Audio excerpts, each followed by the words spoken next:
Call to order the meeting of July 8th. Will everybody please stand up for the Pledge of Allegiance?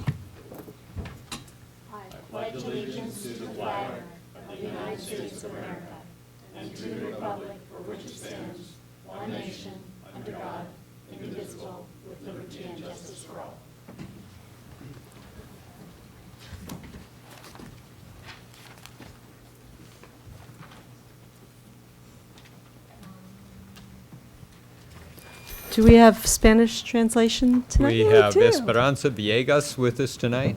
Esperanza. Buenas noches, mi nombre es Esperanza Villegas y estoy aquí para traducir. Si alguno de ustedes necesita asistencia, puede encontrarme en la parte trasera de esta sala. Gracias.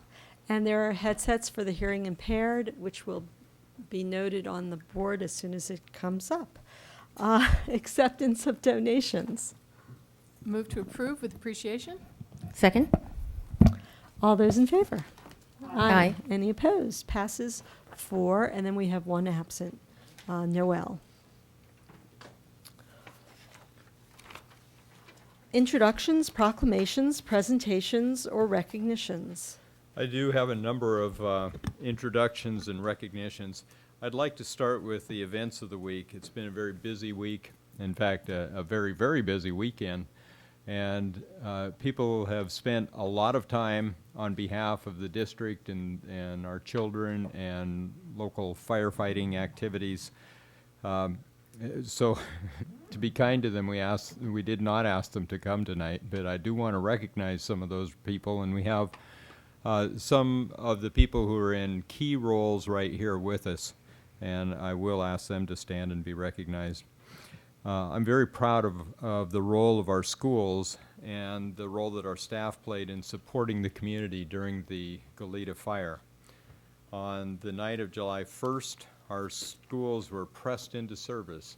Dos Pueblos High School became the staging area and incident command center for the Gap fire. San Marcos High School became the Red Cross evacuation site, housing up to 100 people, plus pets one night, and they even had to put up the governor one day. The Director of Facilities and Operations, Dave Hetyoung, worked tirelessly on facilities needs at the 2 schools. Dave, would you please stand and be recognized? I have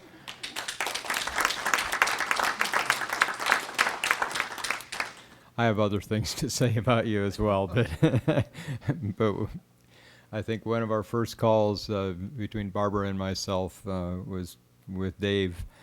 At Dos Pueblos High School, Principal Mark Swanitz, Larry Vranish, Head Custodian Rafael Donado, Night Lead Custodian Alfonso Romero worked late into the night making sure that Dos Pueblos was ready for the firefighters that took over the campus on July 1st. And are still there today. In fact, most of the forces are moving over to Dos Pueblos and will be leaving the showgrounds if they haven't already. The school's 5-member custodial crew has provided ongoing support to the firefighters, vehicles, and fire crews. One very big challenge faced by Dos Pueblos was the relocation of summer school, which was canceled for 2 days last week because the school was needed by a staging area and incident command center. Firefighters from across the nation remain headquartered at the school. Monica Hammonds and Fran Wagenick, who are running the summer school program, did a phenomenal job relocating Dos Pueblos High School's summer school program to La Colina Junior High School. Teachers had to be notified, materials moved, classrooms prepared on a moment's notice, and they accomplished the impossible. La Colina's Lito Garcia was a great resource during the move. In fact, one called to Lito and he said, you need 10 classrooms, we'll be there at 7 in the morning and we'll get you the classrooms. Numerous press releases and phone calls went out to the media asking for help and alerting more than 325 Dos Pueblos students in summer school that summer school would open at La Colina. And Barbara Chiani is responsible for that, but I'll talk more about Barbara later. Not certain that the message was reaching the target population on Sunday afternoon in spite of the building's loss of power. A number of people, Monica Hammonds, Fran Wagenick, Secretary Cindy Rihaj, I think that's Rehage, isn't it? Office Assistant Maria Vega and her sister Stella, personnel's Ann Peak, and Barbara Chiani sat in the dark at Dos Pueblos for 1.5 hours, calling every summer school family, letting them know of the change in location. This week, Maria Vega is driving a 10 o'clock morning shuttle van as some students take a 2-hour summer school class first thing in the morning, and others take it second thing in the morning and need to be transported to and from Dos Pueblos mid-morning. Well, Dan Feldhaus, Dos Pueblos' brand new athletic director, who started his job the day before, focused on finding new facilities for school and community users who are scheduled to hold activities on campus. Athletic Secretary Debbie Dalawan-Bo began manning phones, getting information on the school's website, and helping with summer school and the move to La Colina Junior High. Danelle Little canceled the Dos Pueblos summer swim program, which meant not just putting up a sign saying closed, it meant notifying all the participants and issuing refunds for an activity that raises funds for the school's aquatic program. At San Marcos High School, Dave Hetyunk again, and Activities Director Aaron Solis worked late into the night on July 1st preparing for the Red Cross move into the school. Custodian Jerry Vasquez, new principal Norm Clevenger, and assistant principals Ed Behrens and Roxana Stern coordinated campus use and supported Red Cross needs. In fact, Ed and Roxana were there every time I went by to see how things were going. The weather was very warm on the evening of July 4th, and the Red Cross shelter at San Marcos needed ventilation in the gym and cafeteria. Well, to our rescue, facilities and operations staff Bruce Chavez and Steve Vizzolini took care of ventilation while carpenter Pavel Kozachuk went through the district's warehouse in search of fans and extension cords to keep the evacuees at San Marcos cool. In fact, that was the one thing that the governor commented on, that it was awfully hot in that gym. He didn't say anything about the rest of the education budget. He did shake my hand a number of times. I'm not sure why. Electrician Mike Renesto was also called upon, and these people all came from home just to help out. Goleta Valley Junior High was at one point considered by the Santa Barbara County Fire Department and U.S. Forest Service as a staging area. That night, Principal Veronica Rogers was on standby. Though her school was not needed, after all, the Rogers family housed 2 families who had to be evacuated. As the weekend progressed and evacuations were called, it appeared that Santa Barbara High might be used as a second Red Cross shelter, or that additional supplies would be needed to expand the San Marcos shelter.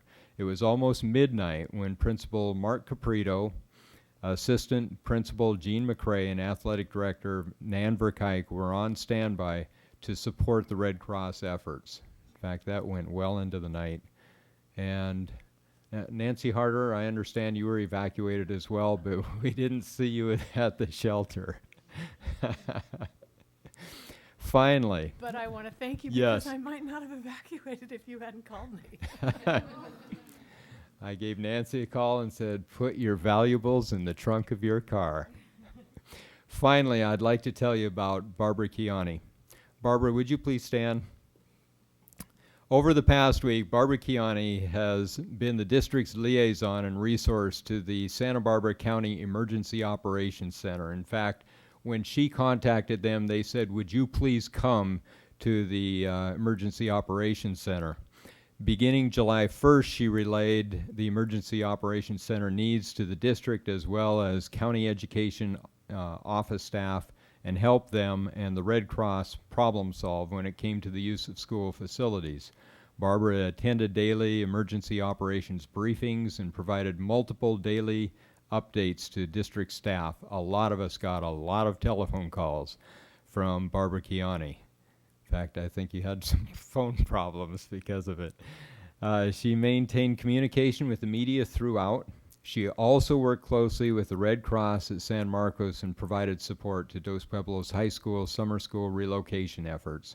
including coordination of MTD and Student Transportation of America bus service between Dos Pueblos and La Colina Junior High. Once we knew the students were going to the other school, we knew that a number would still show up on the Dos Pueblos campus, and Barbara had the buses arranged to get them to the other school. When I attended an emergency operations briefing, a number of county officials sang Barbara Kiani's praises. Thank you, Barbara.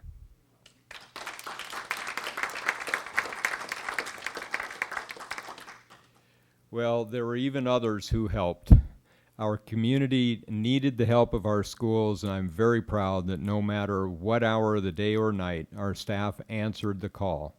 Some were away from their families most of the holiday weekend. One missed a scheduled vacation. Others offered to help even though the safety of their own homes was in question. Thank you to all of those who made sure that the needs of the community and our students were met. I'll step to the podium here for the next one.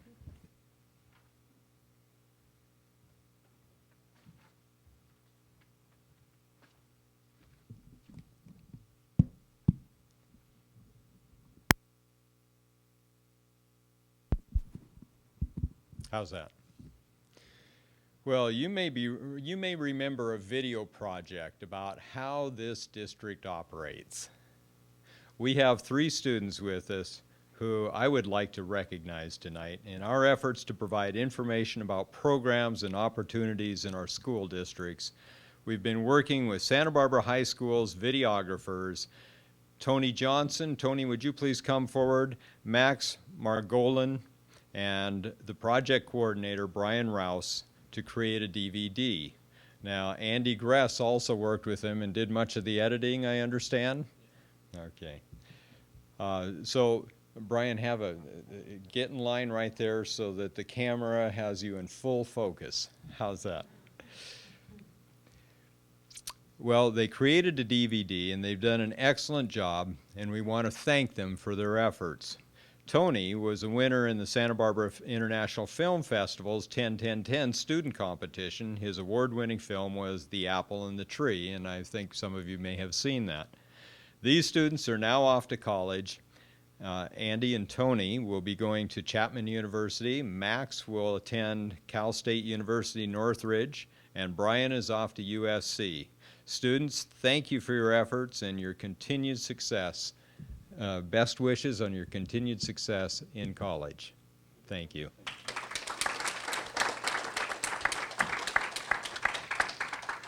Thank you, Brian.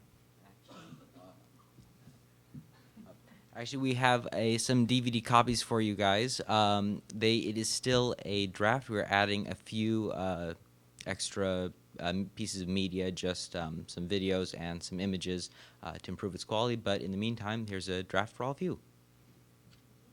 Thank you. Excellent. And we have that in Spanish as well. Well, finally, I'm pleased to introduce to the board Casey Kilgore, our new principal at Franklin Elementary School. Casey, would you please come forward? Casey is known in our districts for her passion, creativity, and innovative approach, as well as her desire to create positive experiences for all students, particularly English learners. She's a leader who has handled budgets, behavior management, special education, served as an assistant principal, as well as an interim principal, established positive reinforcement programs, created reading intervention classes, and established an after-school resource program for English learners. Casey does not slow down. A graduate of San Marcos High School, he received a bachelor's degree at the College of Notre Dame and completed graduate work at California State University Northridge and Azusa Pacific University, where she earned an MA in Education Administration. Casey started teaching at Cleveland in 2002. Just 2002? Oh my gosh. In 2007, she served as the interim principal at Adams Elementary School. That same year, she was the summer school principal at Adams. In 2007-08, she served as the assistant principal at Peabody Charter School. Casey is fluent in Spanish, developed a youth mariachi group at Peabody Charter School, and you saw them one night here at a board meeting. She's eager to start a mariachi group at Franklin. Casey is an advocate for parent involvement in their child's education, and I know she will be embraced by Franklin's 527 students, staff, and parents. Casey Kilgore. Would you like to say I just want to thank you for the opportunity to serve as one of the administrators in your elementary schools, and I look forward to any of you coming to visit our campus. Currently, we're going under some construction, but is whenever you're wanting to come, please let me know, because we'd love to have you and see all the wonderful things we're going to begin to do. So thank you.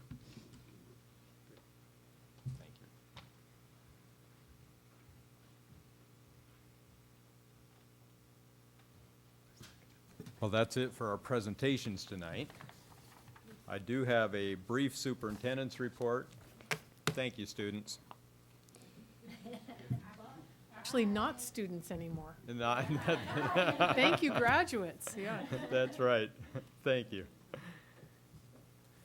I wanted to let the board know that our 2 parcel tax resolutions in ballot language were delivered to the Santa Barbara County Board of Supervisors on July 3rd, so we made their deadline.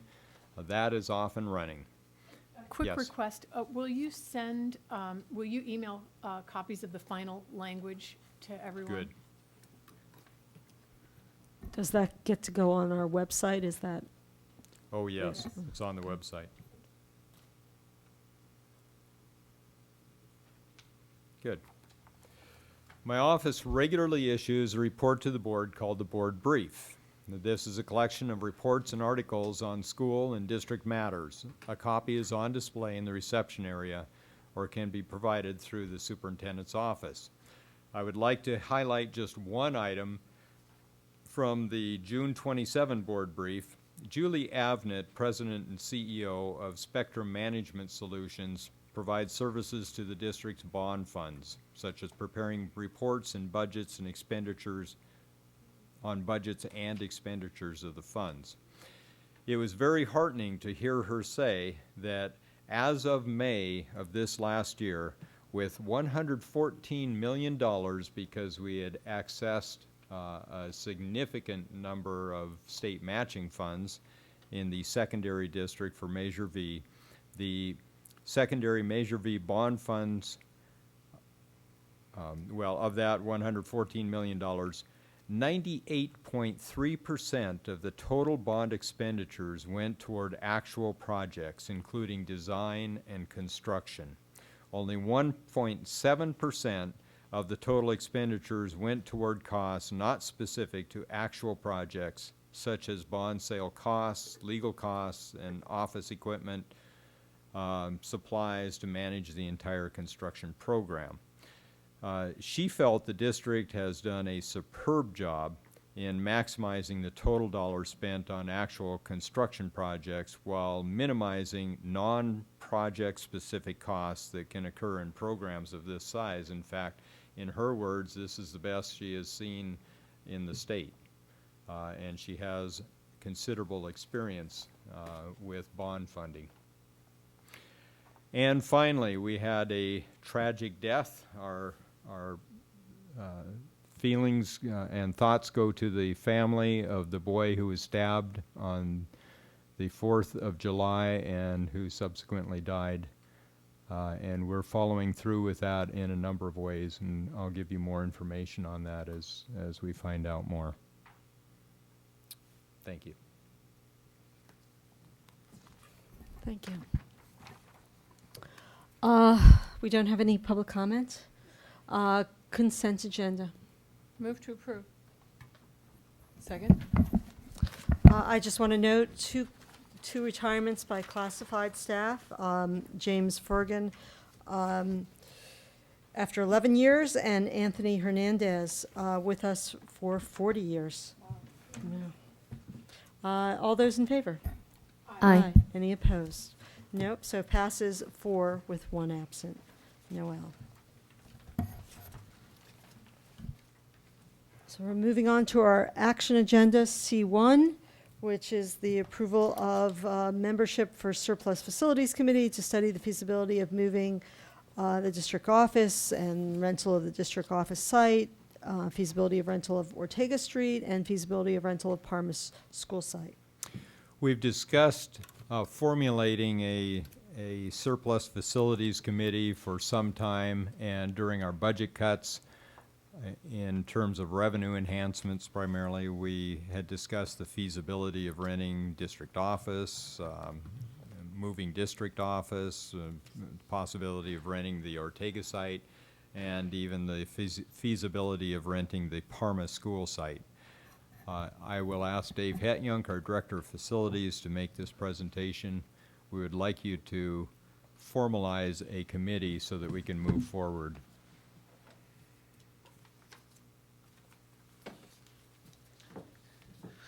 Thank you, Dr. Sarvis. Board members, for the attachment for this board item, C1, I have listed the names of 11 persons that staff is recommending to you for appointment by the board to the committee.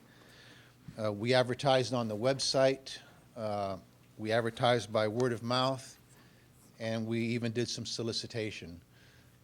We tried to get a broad spectrum of representation from business people in Santa Barbara, business people in Goleta,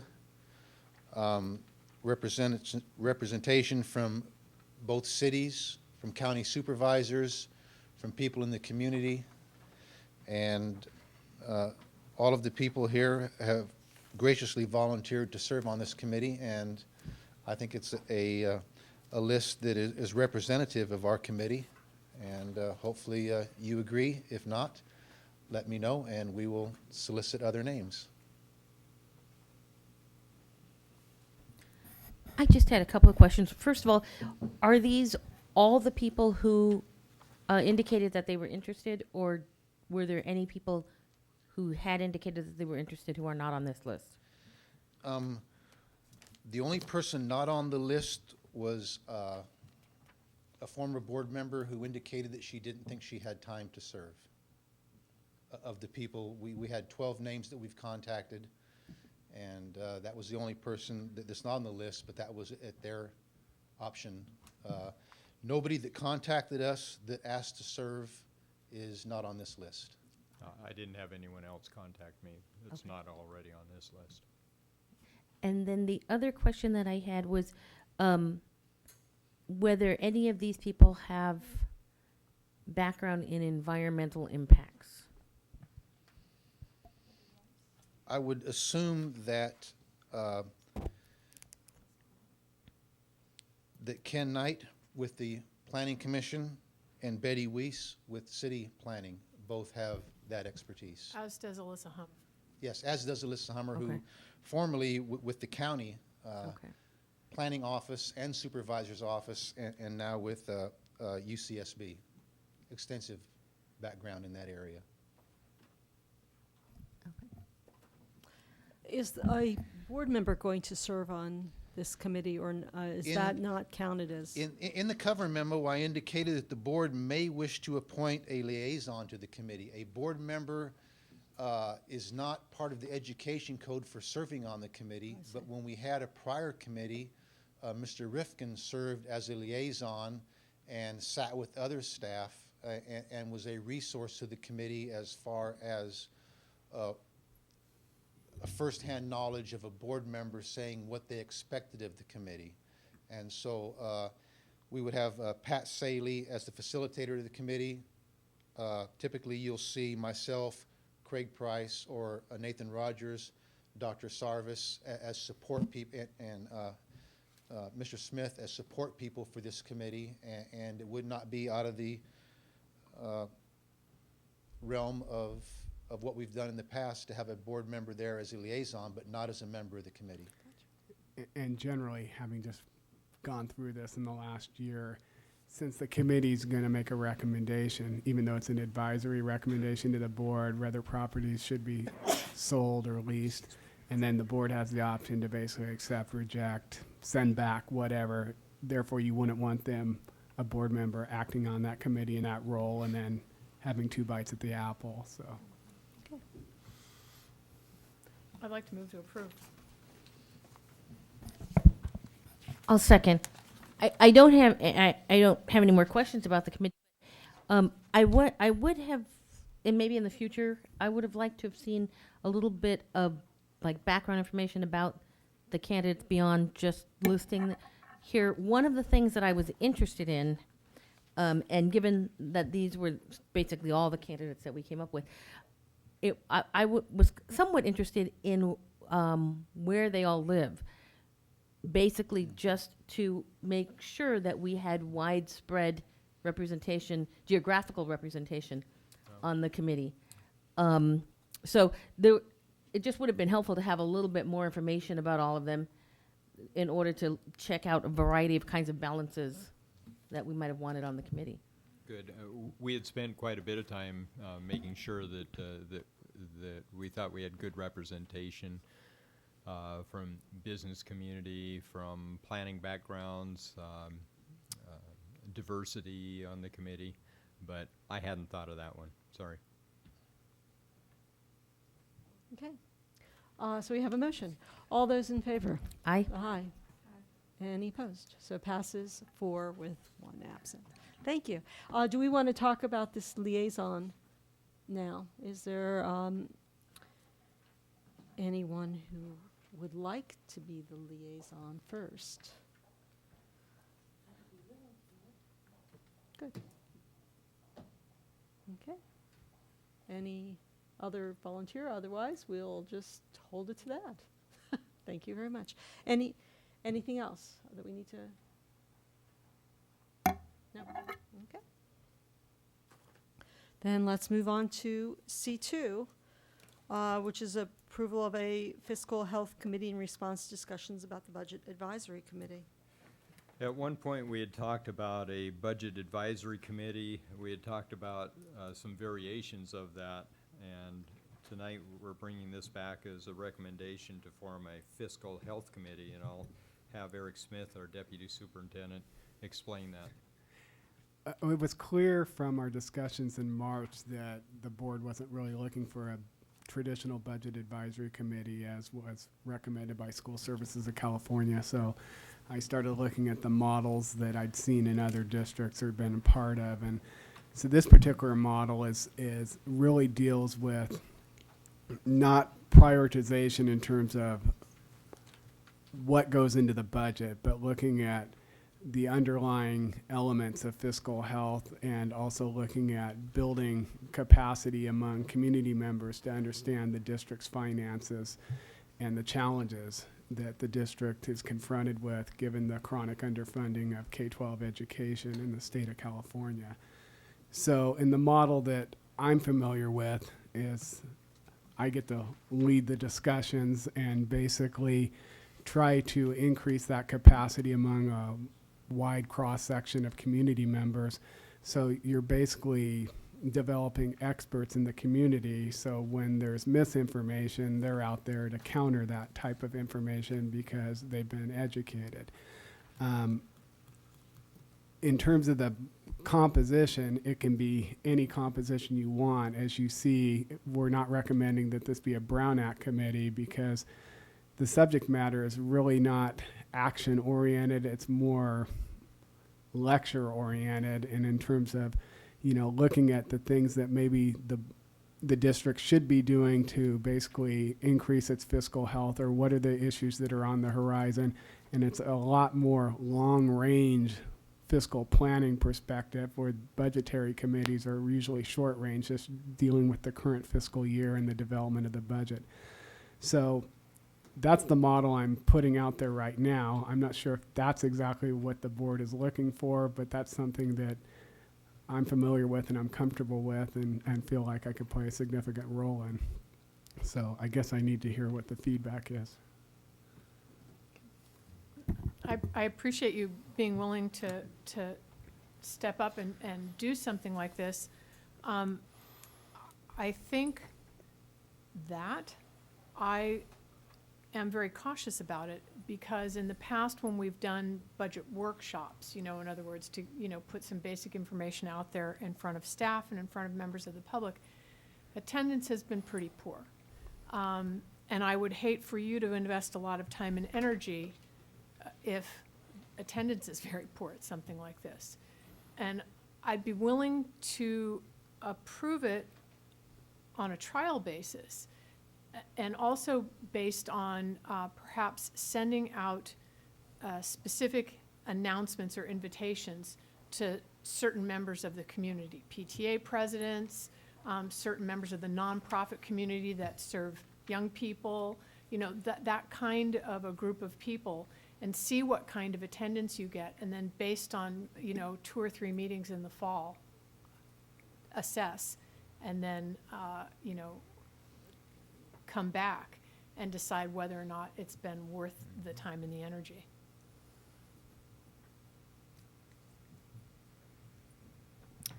I'm appreciate you bringing forward this alternative, because when I was reading it, it seemed that you had sort of accurately understood that what we wanted probably wasn't the traditional budget, what we traditionally think of as a budget advisory committee.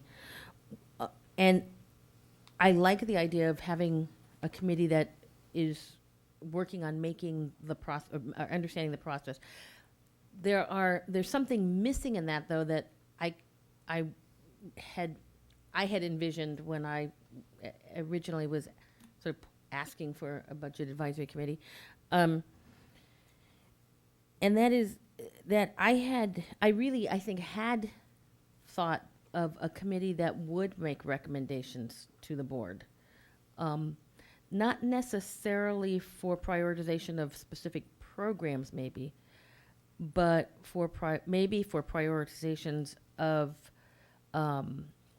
for example, would we recommend that we have a 4% reserve rather than a 3% reserve? Would we recommend that we lower the 3% reserve to in times when that's allowable? Those kinds of recommendations. Other kinds of things in terms of whether we would want, if we're facing cuts, are we going to recommend cuts across the board? Are we going to recommend, individual cuts in specific areas? Not necessarily that the committee would recommend what those cuts should be, but some broader parameters under which some things would take place.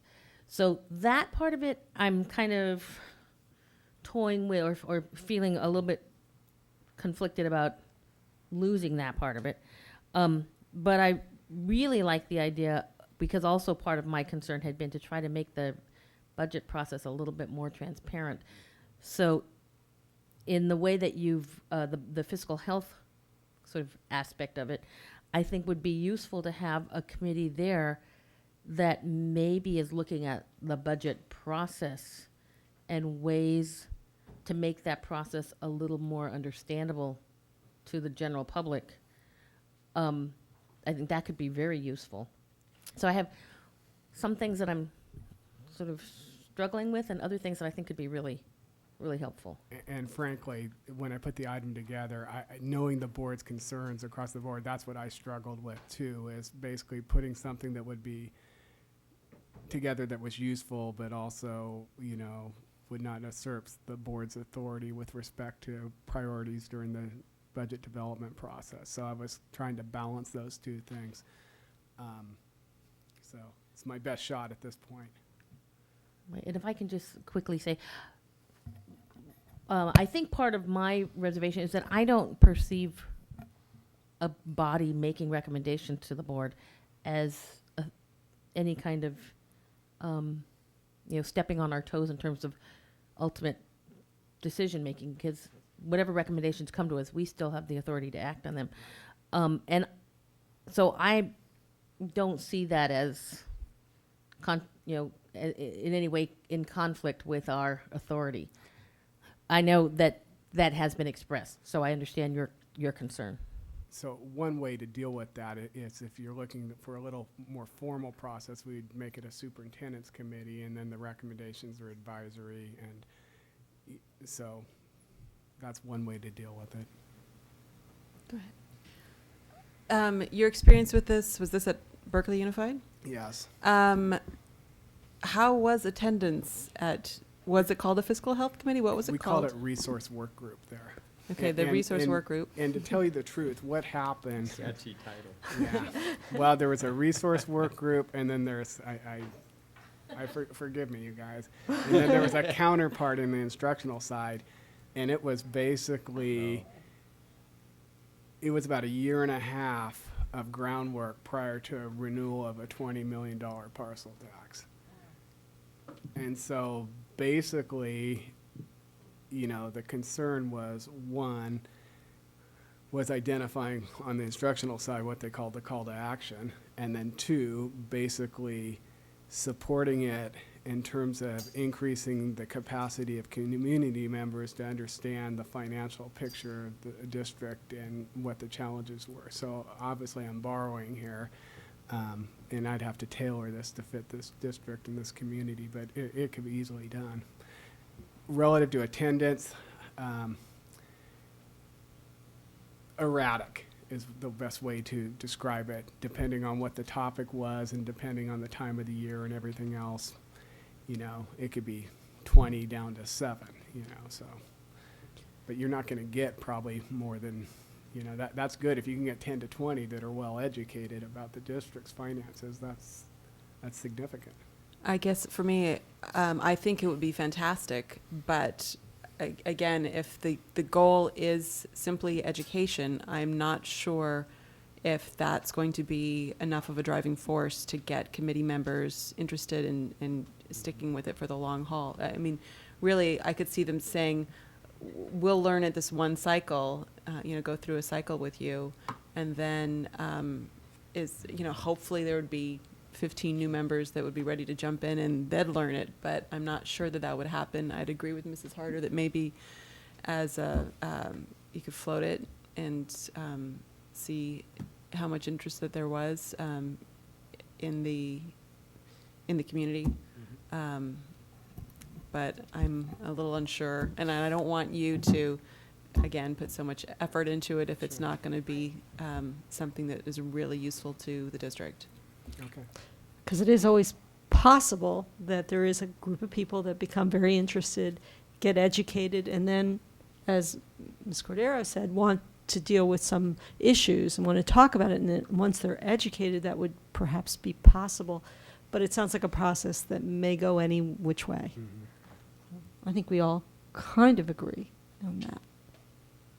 You look like you're questioning me. I'm just not sure what you're saying we agree on. Oh, that we start off as education. Oh, okay. And we would, as Ms. Harder said, that we should wait and see what happens and whether we can move it to another beyond that or not. I actually don't think it'll get off the ground unless the superintendent uses his office's resources to put together an invitation list, so that people are getting a specific mailing inviting them to attend and, participate in this series of, sort of educational opportunities. If it's just a, call that goes out to the community, announce on the website, et cetera, I don't know how many takers you'd actually get. And that's my experience. It was specific invitation before. And for me, it really has to do with, trying to conserve your valuable time, as opposed to, engaging in an exercise of futility. So I'm happy to try it as an experiment, but I guess I would like some feedback in the short term about, how much time it is taking for you and, what the payoff is. Well, you noticed in the agenda item, I just put quarterly to start with, so that was my thought. And then, My thoughts about this when I was first thinking about a budget committee, and again, and I think I've mentioned before that I was coming from a position of having served on something that we called a budget advisory committee at Hancock College, which was, and so that was sort of my thinking about it. And so I was envisioning it much more of an internal kind of committee in which the basically all the constituencies within the district were represented. Not so much a general public committee, although there would, I certainly would imagine that there would be members of the public on it.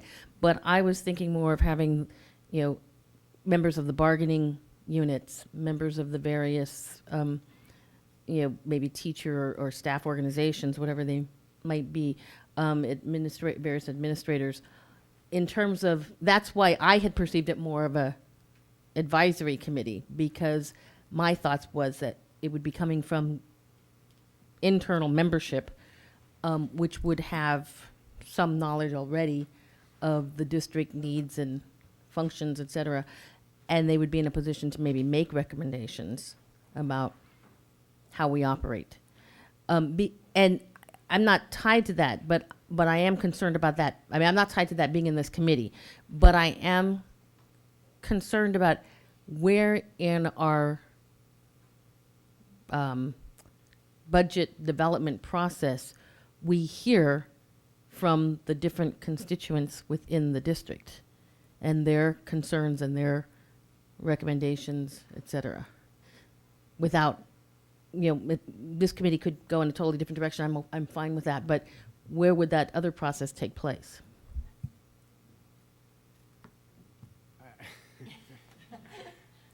Well, I mean, the more traditional model that we, rolled out before, I mean, the issues that I see that are problematic from personal experience is, one, is that unlike the Fiscal Health Committee, which I'm dealing with global issues, we're dealing with much more detailed, data-driven requests generally is what emanates out of those type of committees.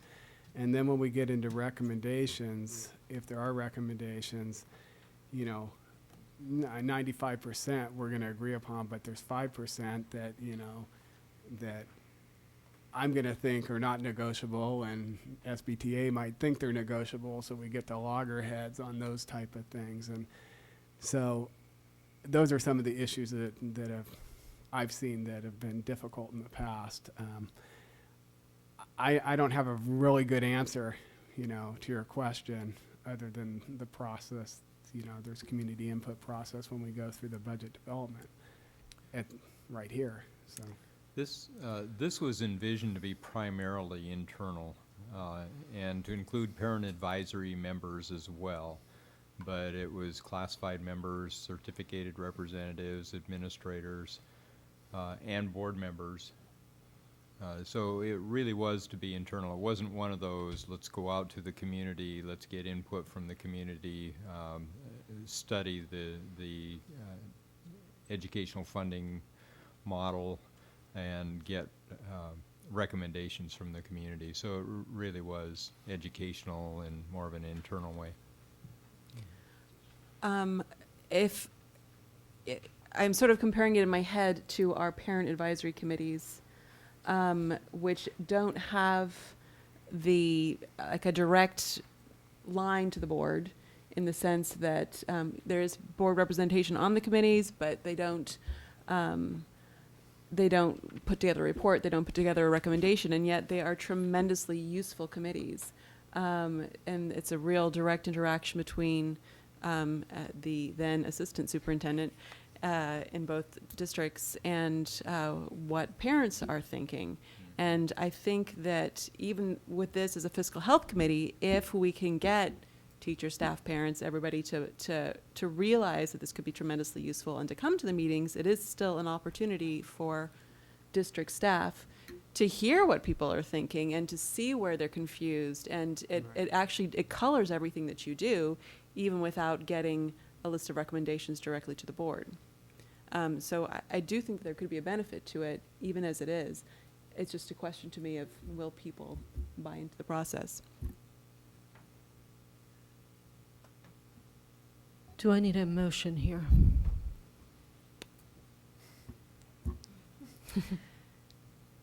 I'm willing to make a motion to approve a fiscal health committee Maybe on a trial basis? on a trial basis with a report. If you're thinking of it quarterly,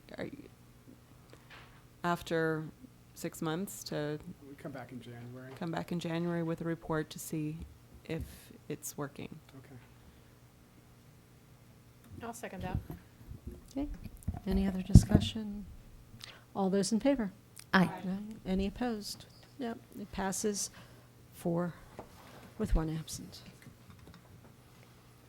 So then we move on to the approval of the district audit committee. Well, we had also had some previous discussion about a district audit committee, and again, Eric Smith will make this presentation.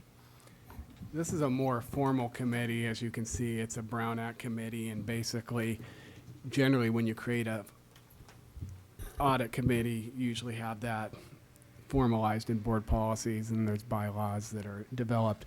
As you can see, the charge of the audit committee would be, 1, to recommend to the board approval of independent auditors, looking at their engagement, what the timing is in terms of the scope, work with the independent auditors relative to the audit findings and the corrective actions.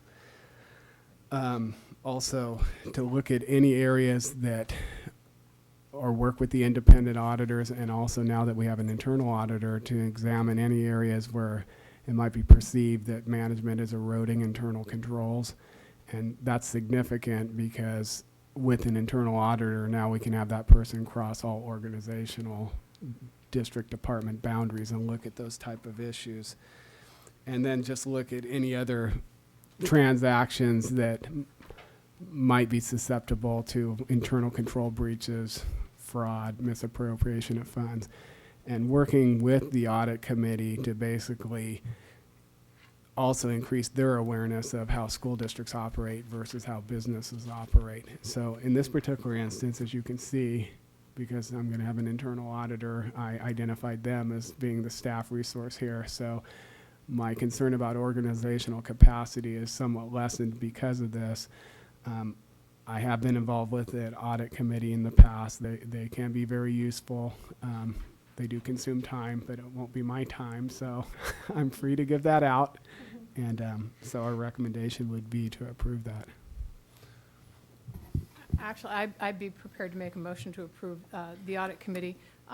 This is highly circumscribed, and now that we have more capacity and we do have an internal auditor, I don't have the same reluctance that I had before about the consumption of staff time, you know, and the taking them away from other critical responsibilities. So I'm happy to put a motion out on the floor to approve the audit committee. Do I hear a second? Second? Can I just ask a question first? It says that the majority of the members would be from outside the district. How is it that you get people to do that? Well, you'll solicit. I mean, usually you'll have like 2 board members that serve on the committee. So this is a Brown Act committee. And then, you know, basically you identify people that are usually knowledge in the fields, business, legal professionals. And so we would specifically identify and You mean invite. outside the district as being outside the organization, not Exactly. outside the Not residential? Not Gotcha. outside the Okay. geopolitical boundaries of the district. Couldn't be all that. Outside the district, like outside the district office. I gotcha. Thank you. Thank you. I kind of misunderstood that too. I was thinking that, you know, they might come from other districts. No. Okay. That was just poorly worded, I guess. Sorry. I was actually intrigued with that idea. Yeah, I was wondering if you're compensating them. Yes. I had a question regarding which of the, what is it, 8? Yeah, 8 charges that you would see falling to the committee. Which of those are not currently being done by someone?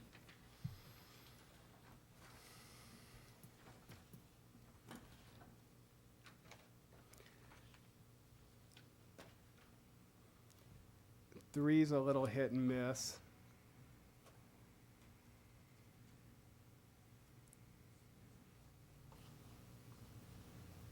Four's a hit and miss. Five's not really being done, which are not part of the normal transactions of the district.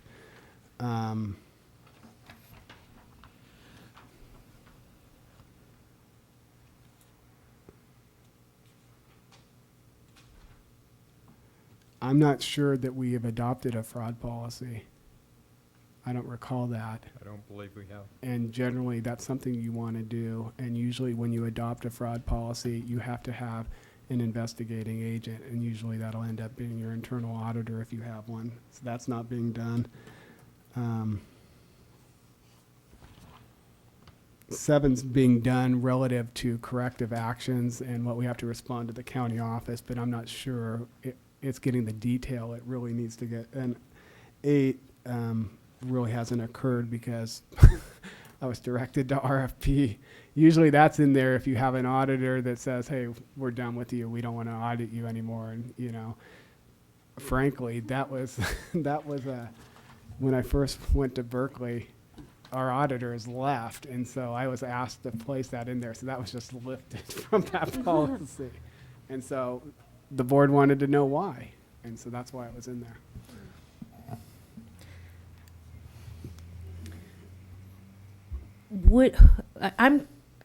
This is a committee that I'm confused about. I don't feel like I entirely understand what their function would be. Because it seems to me that some of the functions that are listed here, now I understand what you're saying, that some of them are hit and miss. Right. And some of them haven't been done. But a lot of them seem a little bit redundant in terms of what other individuals or other offices are doing. It's another layer of oversight. There's no doubt about that. And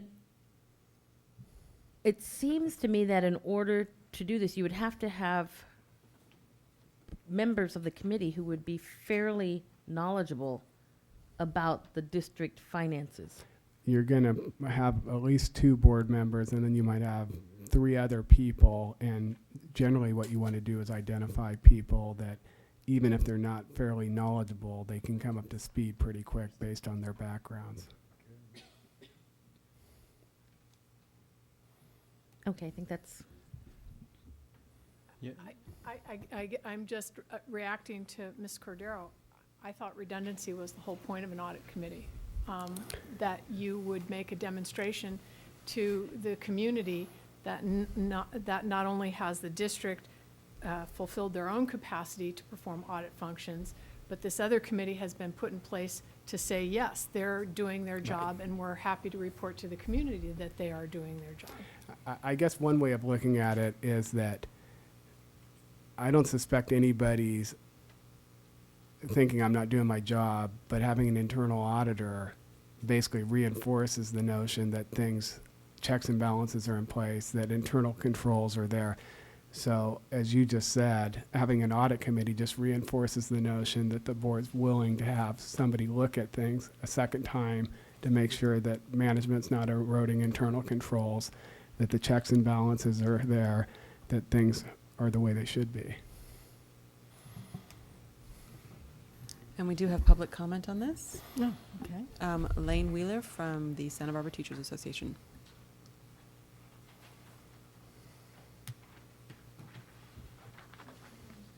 Hello. Having just returned from the East Coast and eaten at least my share of crab cakes, I'm sure I may have overstepped my coronary boundaries, but happy to be back in Santa Barbara where the humidity is less. A couple questions. This is a committee that's still on the drawing board. I would like to make sure that we see labor have a representation on here. I don't want to speak for classified, but I certainly know that the Teachers Association needs to have a voice on this committee. When Mr. Smith spoke about the need to have educated people on here, I don't believe there are any people who are probably more educated about the budget, save Mr. Smith, who is in a world of his own, and when it comes to knowledge of budget. And I mean that in the most loving and kind ways. I don't believe anybody knows more about budget than educators, and I think that it's essential to have at least a voice from educators on that board. I think one of the issues that we're talking about here too is education and a transparency issue, and I think both of those will be well addressed by this. I certainly don't believe this group's there to rubber stamp things, but you know, I think it's very important in the construct that becomes evident. I do believe that Mr. Smith has been pretty clear about this, that our budgets, education budgets, are well outside the grasp of most lay people to understand. And I think if you just bring in a ordinary lay group to try to understand this, that they oftentimes become more confused by the whole process, because the education budget is a unique animal and you cannot apply conventional business applications to it. In some regard you can, but it has its own nuances. So I would like to see a voice of labor on this committee, and I'd like to be there as the construct of this committee moves forward to make sure that we have a voice and don't react to something that doesn't seem appropriate. I really trust that this will be a committee that will move the process forward and hopefully serve as a key liaison between our educational organization and the community as a whole. And I think with Mr. Smith's leadership on this, it will certainly prove to be a beneficial committee. So thank you.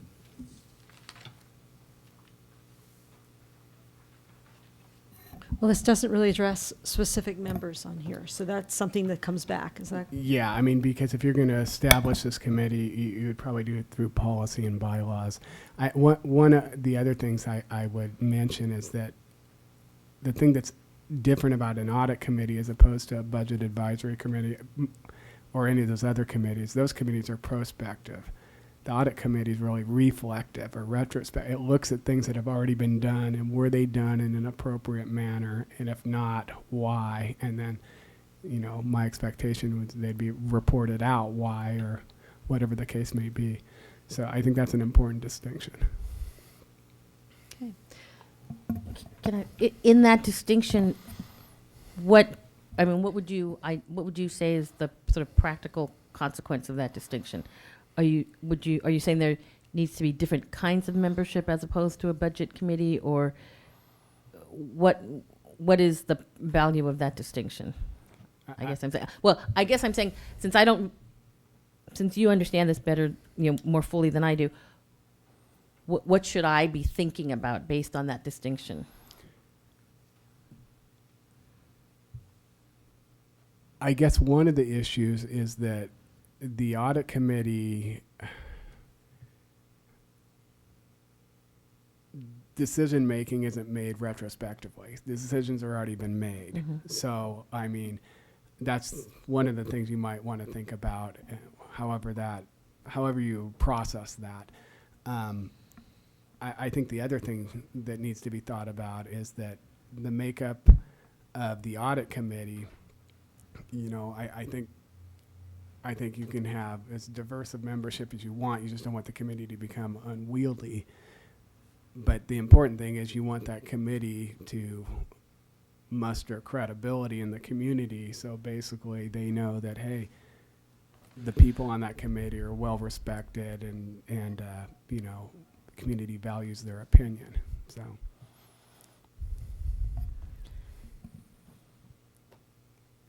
Can we maybe vote? I know that we have a motion to approve this committee.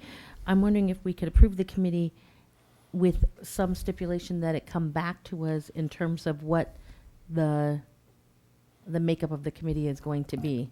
Absolutely. With your approval, we would bring back policy, bylaws, and potential membership. And then would we at that point be able to further discuss then the membership? So it would come back to us with the ability to have input into the membership. That's my understanding. This is just the first step. Would it be appropriate to invite maybe members of SPTA or CSEA to participate in the discussions of what the committee should look like? I don't see any problem with that. Okay. It's not typical, but I don't see any problem with that. Okay. In fact, it would also be appropriate for board members at this point to forward names of potential members. Okay. And that would And for board members to think about whether they're interested in. That would allow you more input into that rather than us bring back a list of 7 names and have you say, well, gosh, I was thinking something else. So do I hear a motion for, we already did we it, already I'm have a motion, sorry, yeah. excuse me. Okay, so then all those in favor? Aye. Any opposed? Now it passes 4 with 1 absent. Approval for proposal for a developer fee justification study. This is something that we also talked about by way of budget cuts and revenue enhancement leading into our April board meetings, was whether we were charging appropriate developer fees, and we asked to have a study performed at that point in time. So this is coming back to you for your approval, and Eric Smith, our deputy superintendent, will make this presentation. Yeah, I believe at the last board meeting, there was a request, at least by one board member, to gather proposals for a developer fee justification study. As you can see from the item, the district has not increased developer fees since fiscal year 2000-2001. The state allocation board adjusts those fees for inflation every 2 years. They just most recently adjusted them in January of '08. As you can see, our fees right now are actually at $2.05 per square foot for residential construction and 33 cents per square foot for commercial industrial construction, and we share those in the high school district with our feeder districts. The increase in inflationary adjustment for developer fees by the state allocation board was actually the largest in history. In January of '08, you can see that it now stands at $2.97 per square foot for residential construction and 47 cents per square foot for commercial industrial construction. Anytime the district considers increasing developer fees, they have to undertake or have commissioned a developer fee justification study. And so I solicited proposals from 3 consultants. I probably could have solicited days on end, but just 3 that I knew. One was Rob Corley in Ventura County. One was School Facilities Consultants in Sacramento, who currently does some of our consulting work in the state school facilities program, and School Facilities Planning and Management. As you can see, there's a significant difference in price, with Rob Corley being around $4,200, dollars. Personally, when I looked at that, $5,000 to $7,500 is what I would think would be reasonable in terms of, not a brand new study, but an increase study. So I don't think he's far off the mark, and he probably knows the area and he's close. So I emailed him back and told him his proposal was very competitive, and he said, "Oh, I must have missed something," but I don't think he missed anything. So what we're looking at now, if the board wants to move forward, is that we'd have to retain one of the consultants to prepare the study. And obviously, they're all reputable firms, but Rob Corley is just, so far under in terms of price. That would be our recommendation, would be retain him to prepare the study and move forward. Once the study is prepared, then it has to be presented to the board along with a resolution, and 60 days from the date of the adoption of that resolution, the new fees go into effect. So at this point, if we're going to move forward, our recommendation would be go with Rob Corley, and at this point I'd be open to answering any questions you might have about the process. How long will it take him to do this study or to get this? He gave me, I believe, a September date. And, my experience with Rob is sometimes he's a little slow, but, a $10,000 differential is worth letting him be a little slow. And as you can see, one of the things that developer fees allow for is to have the study paid from developer fees.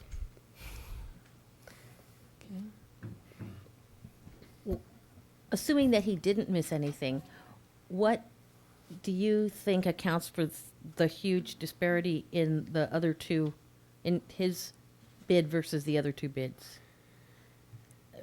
It struck me as too good to be true. I think there's one thing. He low overhead. He's a one-person shop, and he's in Ventura. He's close. The other 2 are much larger shops, and they're probably geared up, to do. Basically, their templates are geared up to do level 1 and level 2 fee studies, and so I think they have some of that overhead built into it. Rob knows enough about the community; he can do it a lot cheaper. It also looks like, to me, from the other 2 proposals, that they had a core price and they multiplied it times 2. because of the elementary district and high school district. And so, in one instance, it was double the amount of paper for the exact same wording with one word different, elementary and secondary. I'd like to make a motion to approve. Second. Let's see, I had one more question. Does this take into, I'm just curious how are the feeder districts, whether they've had one of these studies done, or? At this point, I know Goleta's at the Goleta did maximum. recently, yeah. I'm not sure where the others are. Do you know, Dave? Yes. Goleta is, Goleta, when they did their study, they went to the maximum, which was the maximum allowed time before last that the state allocation It was board 260 raised the something allotment. for residential at the time, wasn't it? Correct.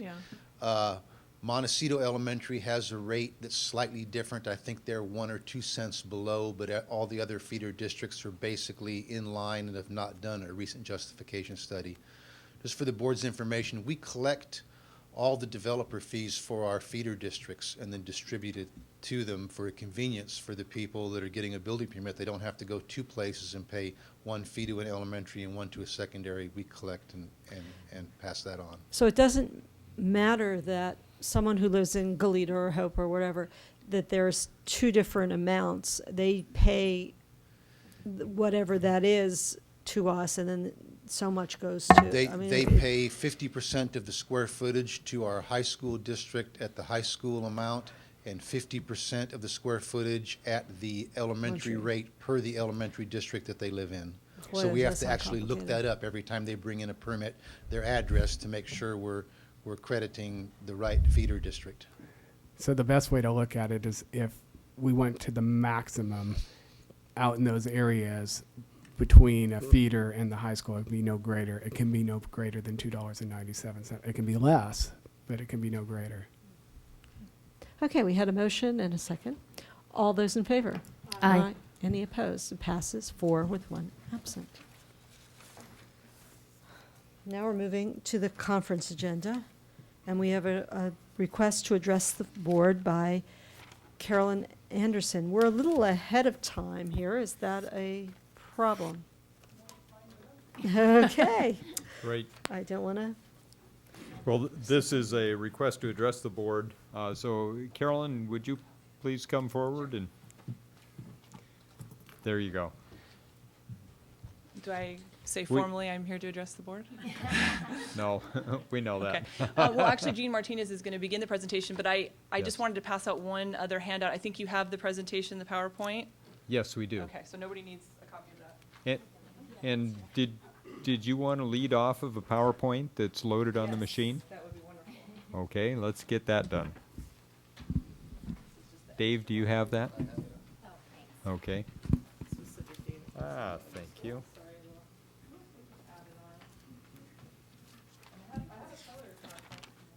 On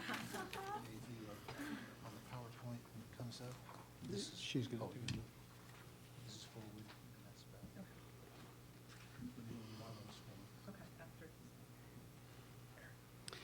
back. My name is Gene Martinez. I'm the Chief Assistant District Attorney. Christy Stanley, the District Attorney, asked me to stand in for her tonight. She wanted to be here personally, but she had a statewide meeting of district attorneys that was scheduled a long time ago that she had to attend.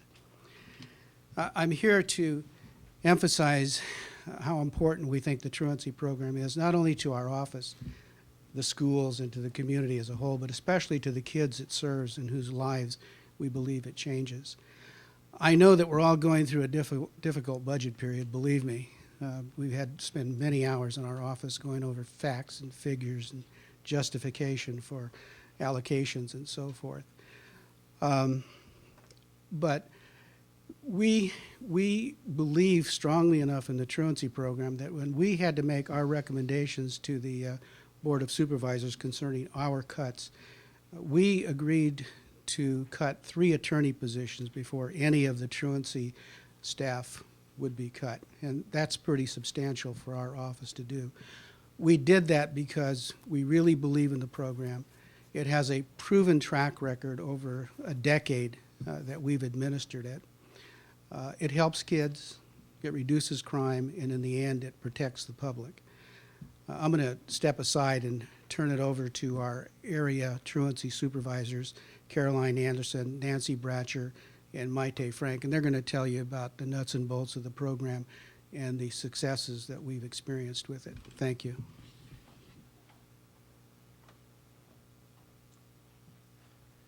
Okay. Need for a truancy program. I know I'm preaching to the choir. We're all here because we want students to get an education and be in school.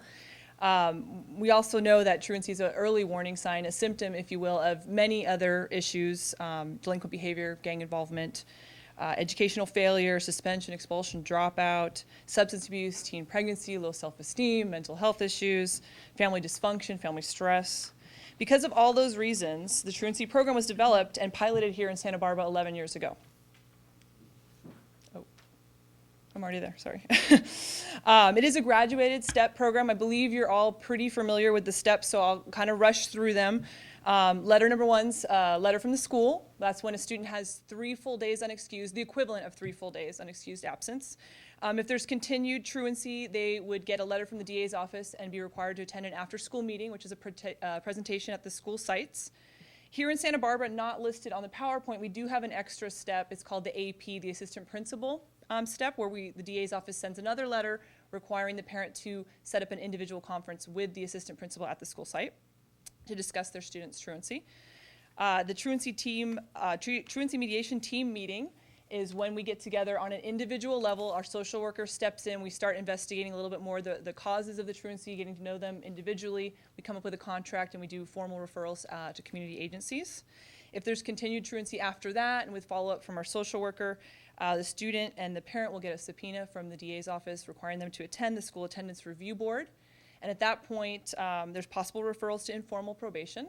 If there's continued truancy after that, there is a possibility of filing a petition in court asking for formal wardship. The handout, I just want to add briefly, because we don't need to go over all the numbers, but the handout that I just gave you breaks it up with all those steps from schools. If you wanted to see each school, how many students went on from letter number 1 all the way down to the 601 petition. Now, it's not up here, sorry, but I also added, and there's a code on this, what social worker home visit / school visit, if you wanted to see how much time our social workers spent at each school site or with those particular students. Social worker contact, those are primarily phone contacts, and then SUP contact, the SUP-CNT, that's myself, supervisor contact with students at those school sites. I think it's important for you just to see the time that we spend at each one of your schools, not just letters and meetings, but our face-to-face involvement, home visits, school visits, phone contacts. We work very closely with your school staff. I consider them my coworkers. And I don't know, maybe you have, but maybe it'd be a good idea to talk to the assistant principals who actually run the programs in their schools. They are, on the front line, direct services, just making a great impact along, with the whole collaboration. And I think their opinions, are invaluable in this matter. Can I just ask a question about that? Sure. Am I allowed to go? I don't want to take up your time, but you said that there is social work contact. Is that with the parent, with the student? With the parent and the student. They typically come in at the TMT level, but if a school contacts us ahead of time, a truant is identified earlier on, our social worker might go out, do a home visit, do a school visit with the parents. But at the TMT level, when we're doing the individual contracts, it's required. She goes out there and she gets to know each student and family. That's how we come up, that and along with the meeting we do with them, we come up with our plan of action to take from there on out. I'm sorry. Can I just ask a real quick question about the chart that you just gave us? I believe that in this chart, from letter 1 to SARB is sequential. Right. Correct? And then is it correct that from 601 on are not? Yeah, I'm sorry. They're that not was sequential, poorly right? put into place. Okay. That's not sequential Okay. at all. That was just extra data I wanted to add in there so you could see, other involvement at the school sites. But yeah, you're right. It really stops at the 601 petition. Not saying that our social worker, we wouldn't have contact with them, but that's where the line should be drawn as far as the graduated steps. Thank you for pointing that out. Okay, thank you. As you can see, we have steps to intervene in the process of truancy, and the reason is that we have goals that we set and meet and have met for the past 11 years successfully in the Truancy Intervention and Parent Accountability Program. And they are to improve school attendance and graduation rates, to reduce, significantly reduce juvenile crime, gang involvement, future adult criminality, and joblessness. And also through the process of the Truancy Intervention Program, we identify and refer students who are at risk or high risk and get them involved and hooked up with services that otherwise, possibly, if it wasn't for an intervention through the process of truancy, they may just get missed and not identified. Our partners, you are one of our partners. We are all partners in this process of trying to prevent truancy. And this collaboration has been successful for the past 11 years. It has been in place for 11 years. There were probably 2 years of processing and putting together this program and working with all of these agencies and groups even prior to the implementation of the Truancy Intervention Program. If we lose the truancy program, this would be lost, the collaboration would be lost, the work that we have put in, the groups that have worked together for so long, and that point of accountability would not be there.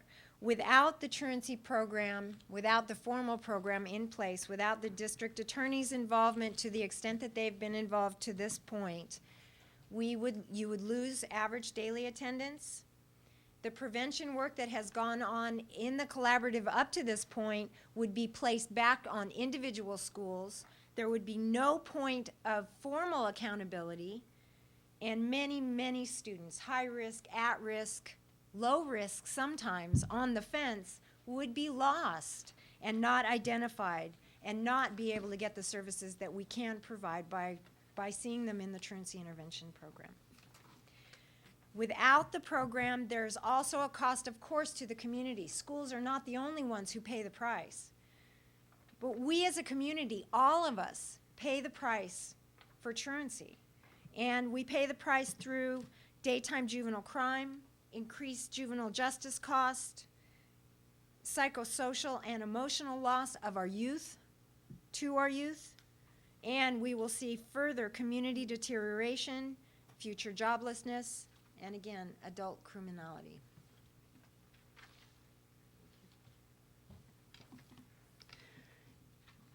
People ask if the program has been effective, and our truancy program has been very effective. The data that you're looking at here is reflecting the number of first truancy letters that were sent countywide from the school year 2001-2002 through 2007-2008.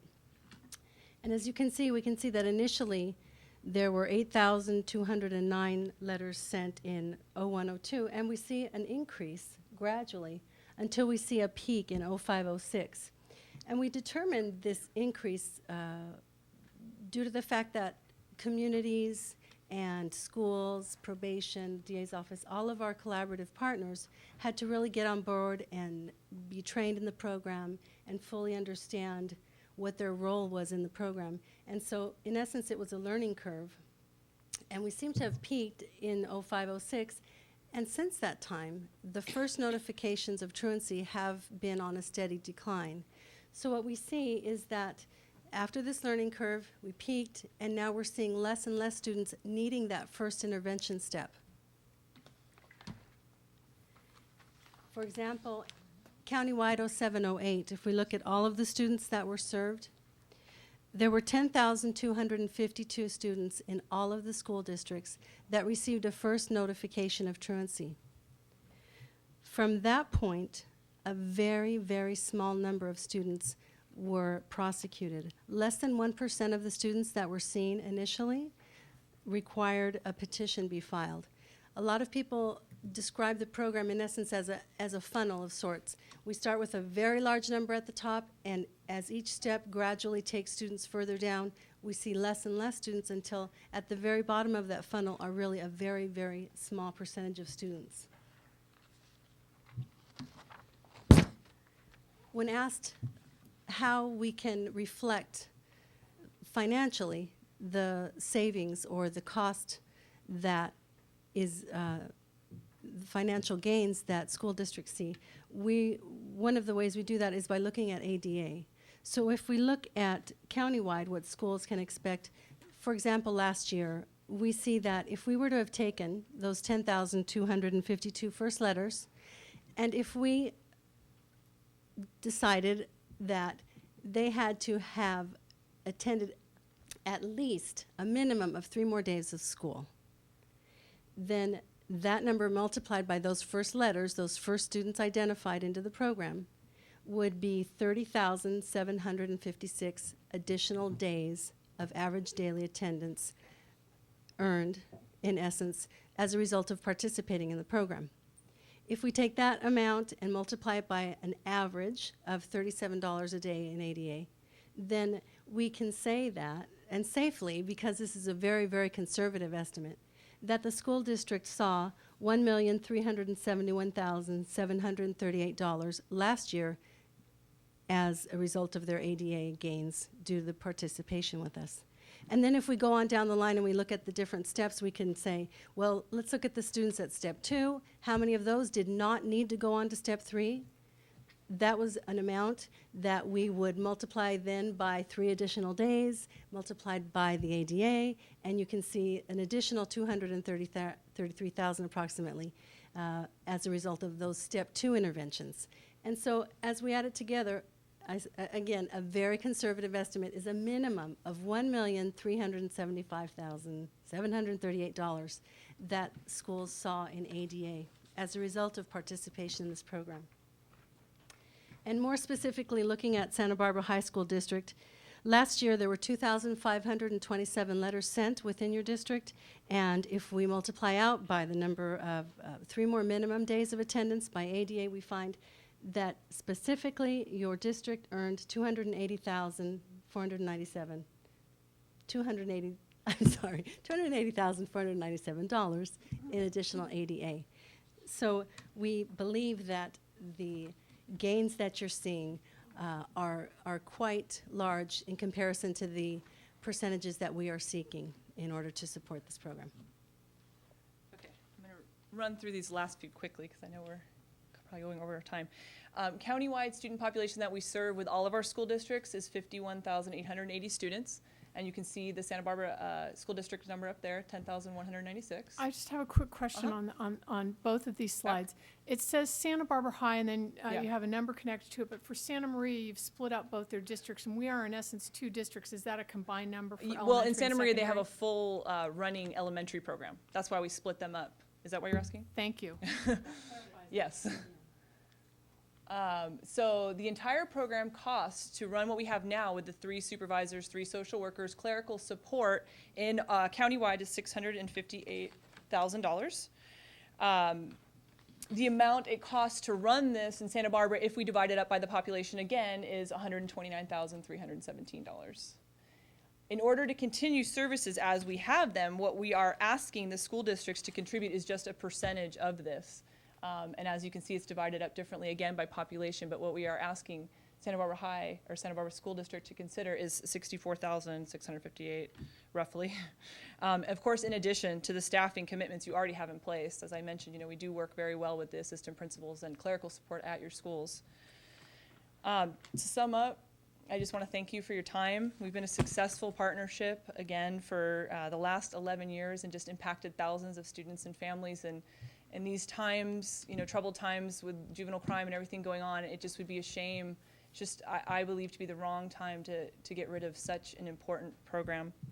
And I would like to ask that you could make this an action item for the future and to consider to financially support our program.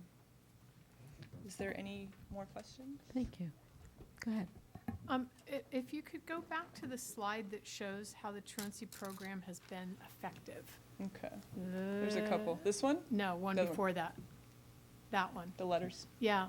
I realize these are total numbers. Right. And so it's really hard to know for our district. But if we were assuming that these numbers reflected our district proportionately, they reflect an increase in enrollment and a decline in enrollment. There's a direct correlation. Uh-huh. So I'm not sure that, I'm connection. not saying that the program's not effective. Trust me. But there is almost a direct correlation between enrollment and the numbers that you're showing up there. Just, You- so, you- this is countywide, may I? Yeah, I was just going to mention, This is Countywide. countywide. Yes, exactly. but the other issue, there's a large proportion of our district in there, and I thought the same thing, and the thing that I thought would be interesting is the next slide. If you could see 0708 versus 0607 versus 0506, then you could really look at the correlation relative to that peak and Right. decrease in enrollment. And those are available every year through the Children's Scorecard, Kids Network, and we publish those reports every year for each area. So you do have those numbers available, and those have been. We have seen them before. But one of the things I Yes. wanted to show you about the first letter numbers is, though your enrollment has gone down, North County's has actually gone up, and this is reflective of the whole county. So enrollments kind of have balanced each other out. In this, what we're showing is districts getting involved through training, through being on board, through joining and being a part of the truancy program, through having consistent policies. The numbers of first letters continue to rise because of the involvement in different districts throughout the county. They are going down now. We don't believe it's because of enrollment, but because the program now, after 11 years, is starting to affect the front end. In other words, the success is that there are fewer students who are even missing 3 days of school, because there are consequences, there are consistent policies all the way through, there are interventions. So. Any other questions? So you are making this presentation to all of the boards that are Yes. being served at this point? Yes. Where are we on your list? Well, you're number 2 after the County Board of Education. Who, might I add, were very supportive. Yeah, they actually have committed financially. Of course, it is a smaller percentage, Right. but Has the Board of Supervisors, have they guaranteed essentially that if we participate, they'll participate, or how is this? how would you word that? They have guaranteed that if you don't participate, there will not be They a won't truancy participate. intervention program.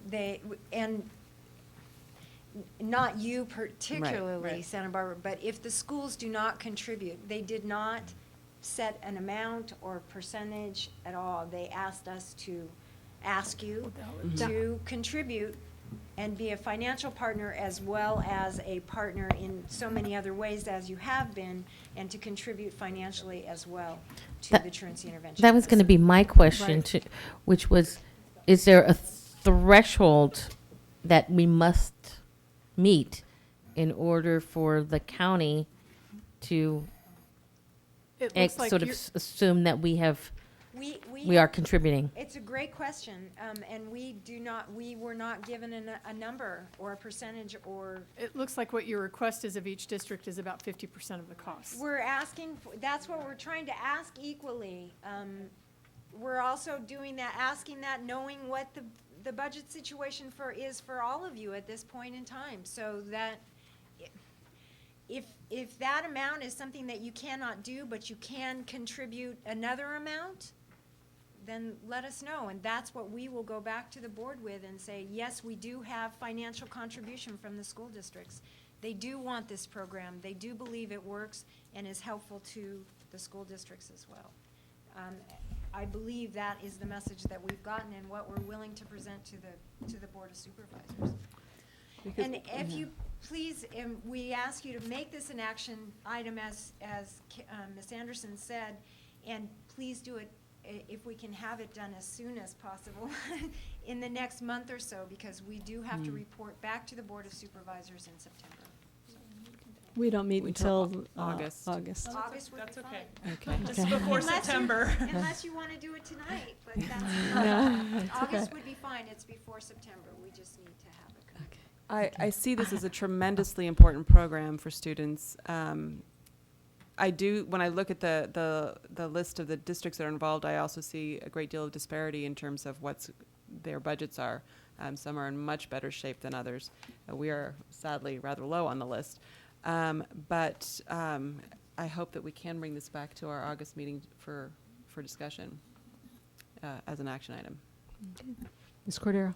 Well, I had a question for our staff too. Is there, are there any categorical funds that could be used for this, or would this have to come entirely out of the general fund? There are categorical funds. They're pretty well spoken for at this point. And as you saw in my last board brief, I had sent a letter back to Christy Stanley saying, gosh, we value the program. We don't want to see it go away, but we just made $4 million in cuts. And in order to find that money, we'd have to make additional cuts, or at least consider other cuts to programs or people, which is throws us into a real bind. Okay. We have some public comments, is that right?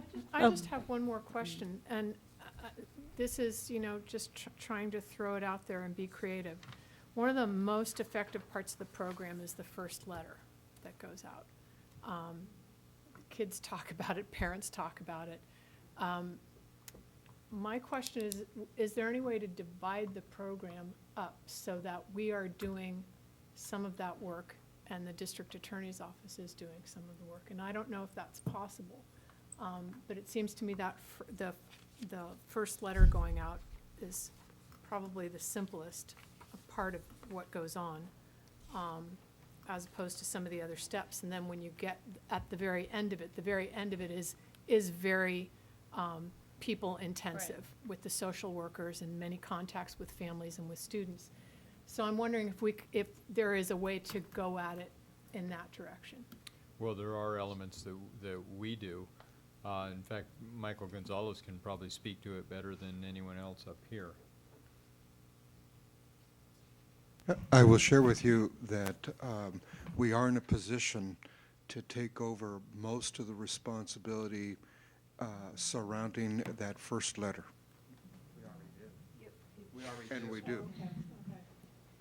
Yeah, if my understanding, the first letter, it goes out from the school, so that's fine. The first letter would stay intact.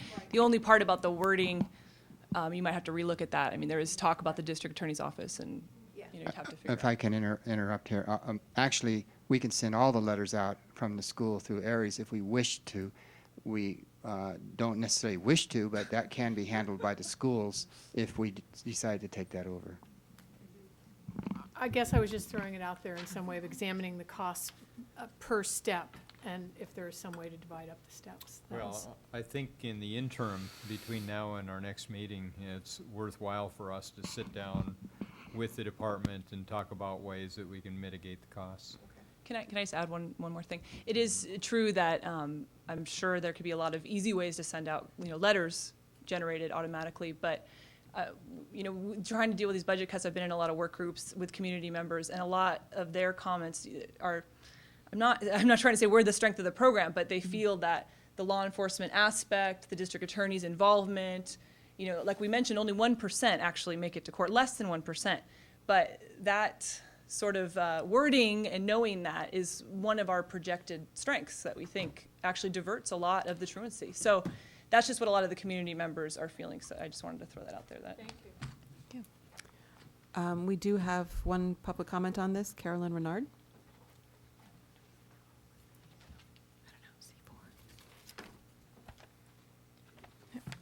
I didn't come to the meeting to speak on this topic, but I had a few thoughts on it that I just wanted to go over quickly. First of all, I appreciate Nancy Harder's suggestion about the school sending out the first letter. I mean, I'm not quite sure why this is not being discussed, but many of the school board members were board members not that long ago when the assistant superintendent said that we don't need the truancy program because it doesn't work and it's not effective. And this board agreed that that was true, and they discontinued the participation in the truancy program. So I'm not quite sure why that isn't being addressed. And Mr. I can't remember the assistant superintendent's name now, who was involved with that. He's gone now. He submitted an attachment to the agenda showing specifically why it was ineffective. And, you know, I would think that you guys need to address those issues. You decided it wasn't effective back then, and you need to take a look at why you decided it wasn't effective back then and make sure those issues don't still exist. Involving the district attorney's office with the first, I think, should be the farthest away as possible, because, of course, students become criminalized when they start having contact with the district attorney's office. That is their job. And truant students aren't necessarily criminals. There's many reasons why students can be truant. And to immediately put them in the jurisdiction of the district attorney's office by letter or threat or whatever doesn't serve your students well. It's not constructive or productive, as the other superintendent was pointing out. It doesn't even work.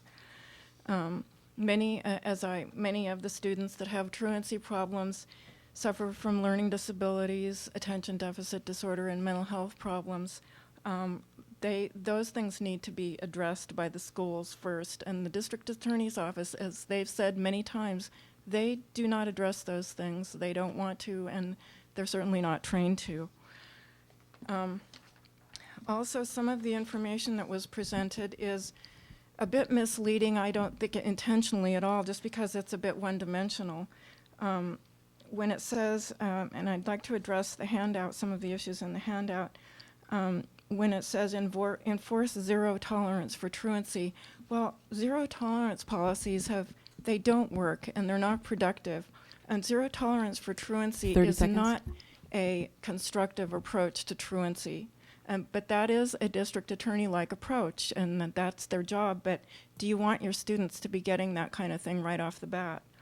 And it says in the presentation, she verbally said that services and interventions are given that the students wouldn't ordinarily have. Well, I've observed a lot of the services and interventions. It basically boils down to they get put on informal probation, and they're forced to go to classes. They're forced to go to drug and alcohol counseling, whether they need drug and alcohol counseling or not. They get drug and alcohol counselors.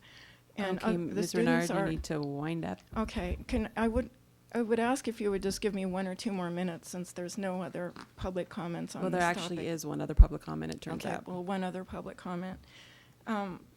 And the community partners gathered to work on the truancy challenge on this handout.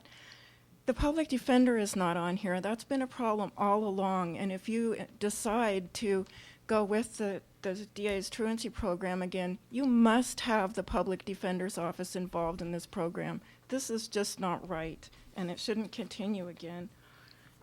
And Ms. Harder, you were right. It is just the first letter that has, and that's what the previous assistant superintendent pointed out. It's the first letter that makes all the effectiveness that there is of the truancy program. And that can be done a lot less. Thank you. less And cheap- Ms. more Renard, cheaply. I know that you want to speak to public comment on other items on the agenda as well, and I just want to be sure that you have time all the way through. So please feel free to write these down directly and send these to us. I'm done. Thank Okay. you. Lane Wheeler. As a parent and an educator, I'd like to know the cost of expanding the program to the elementary, upper grade elementary students also. That's all. Thank you. We don't have any recollection of an assistant superintendent stating that the program didn't work. We will look back through our records, but we think the program is very effective. Okay. We're going to move on, except that Cheryl Kelmer is not here this evening. So we're on to D3, but I'm going to propose... Madam Chair, so we're putting this on our August agenda? Yeah. Okay. Okay. Thank you. I'm going to propose that we take a break for a few minutes, if that's okay. Let me just make it clear that the item withdrawn, Cheryl Kelmer said she would not be here, so she's withdrawn the item. It's not just that she didn't make it.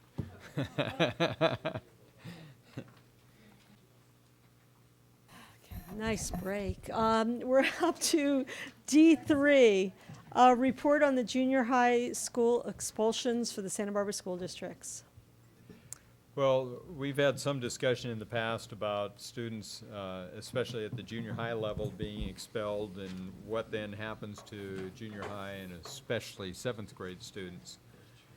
Michael Gonzalez will bring a report back on that so that the board can have a discussion. Thank you very much, Dr. Sarvis.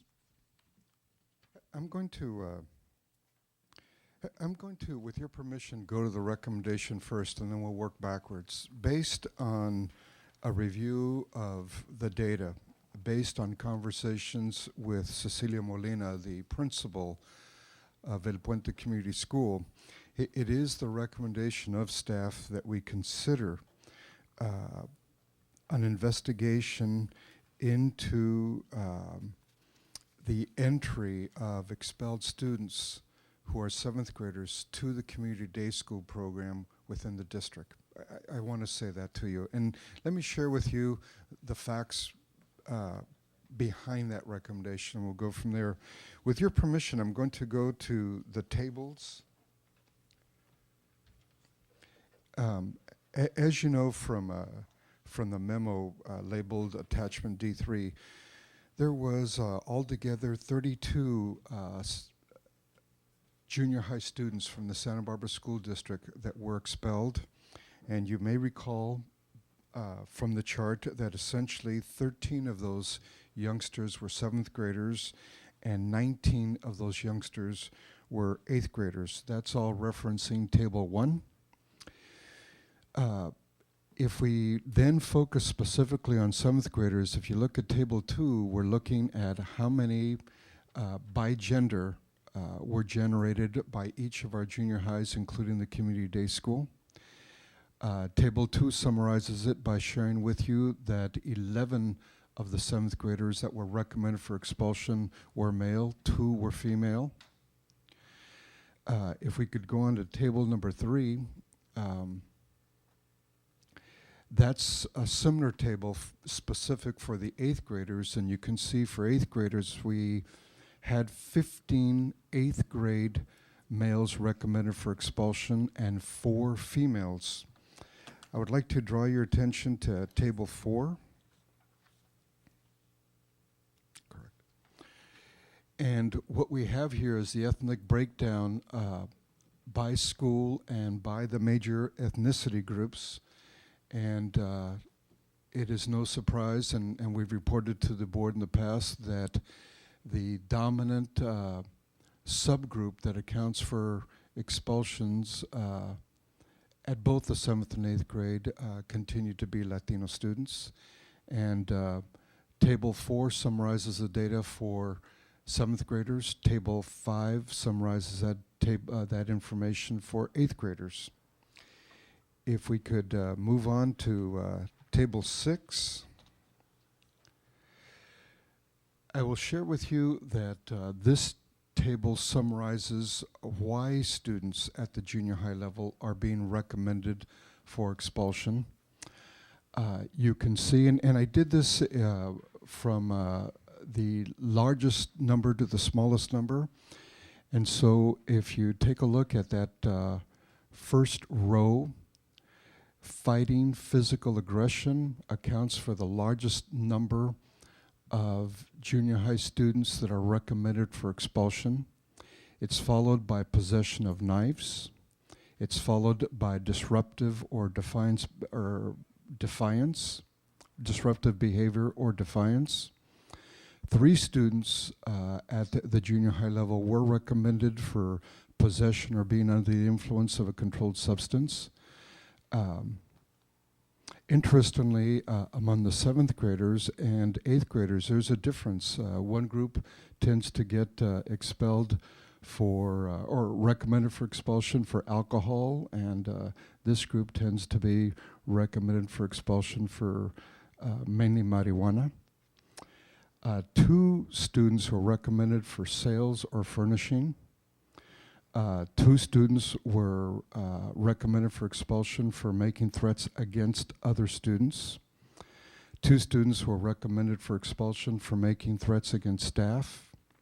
and one student was recommended for brandishing a knife. Thank you. I spoke, we also have additional tables attached to it called attachment A and B, and they break down in a more specific way what exactly happened at school. It gives you the reason for the expulsion, the case number. As you know, we will not provide the identity of the students. And it does tell you in a very important way in the last column the disposition of the student. They were recommended for expulsion, but eventually what ended up happening to the students. Let me go back to the recommendation. When we met with Cecilia, she indicated a couple of things. One, she believes that El Puente is very successful in providing the academic as well as the rehabilitation services that are required when we recommend, when the board does expel a student and we send them to El Puente. She was very confident in El Puente's ability to provide services. She did not share that kind of confidence when it came to 7th graders.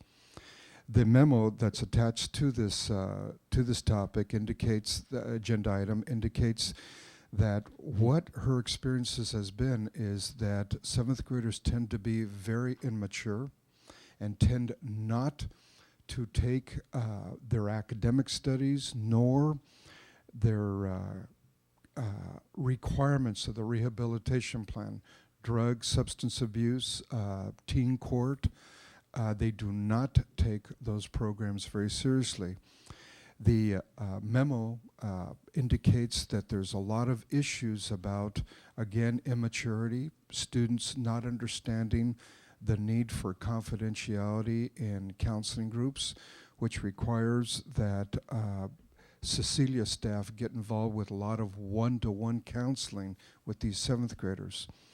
And so the bottom line is that, again, we are recommending that the district undertake a study to begin to refer 7th graders who have been expelled to the community day school. Please know that a conversation took place last week with Kathy Abney under the leadership of our associate superintendent. To that point, we shared with her that we would be making that recommendation to the board tonight, and I think she was very open to the idea. She did indicate that there would be some additional staffing needs that would be required.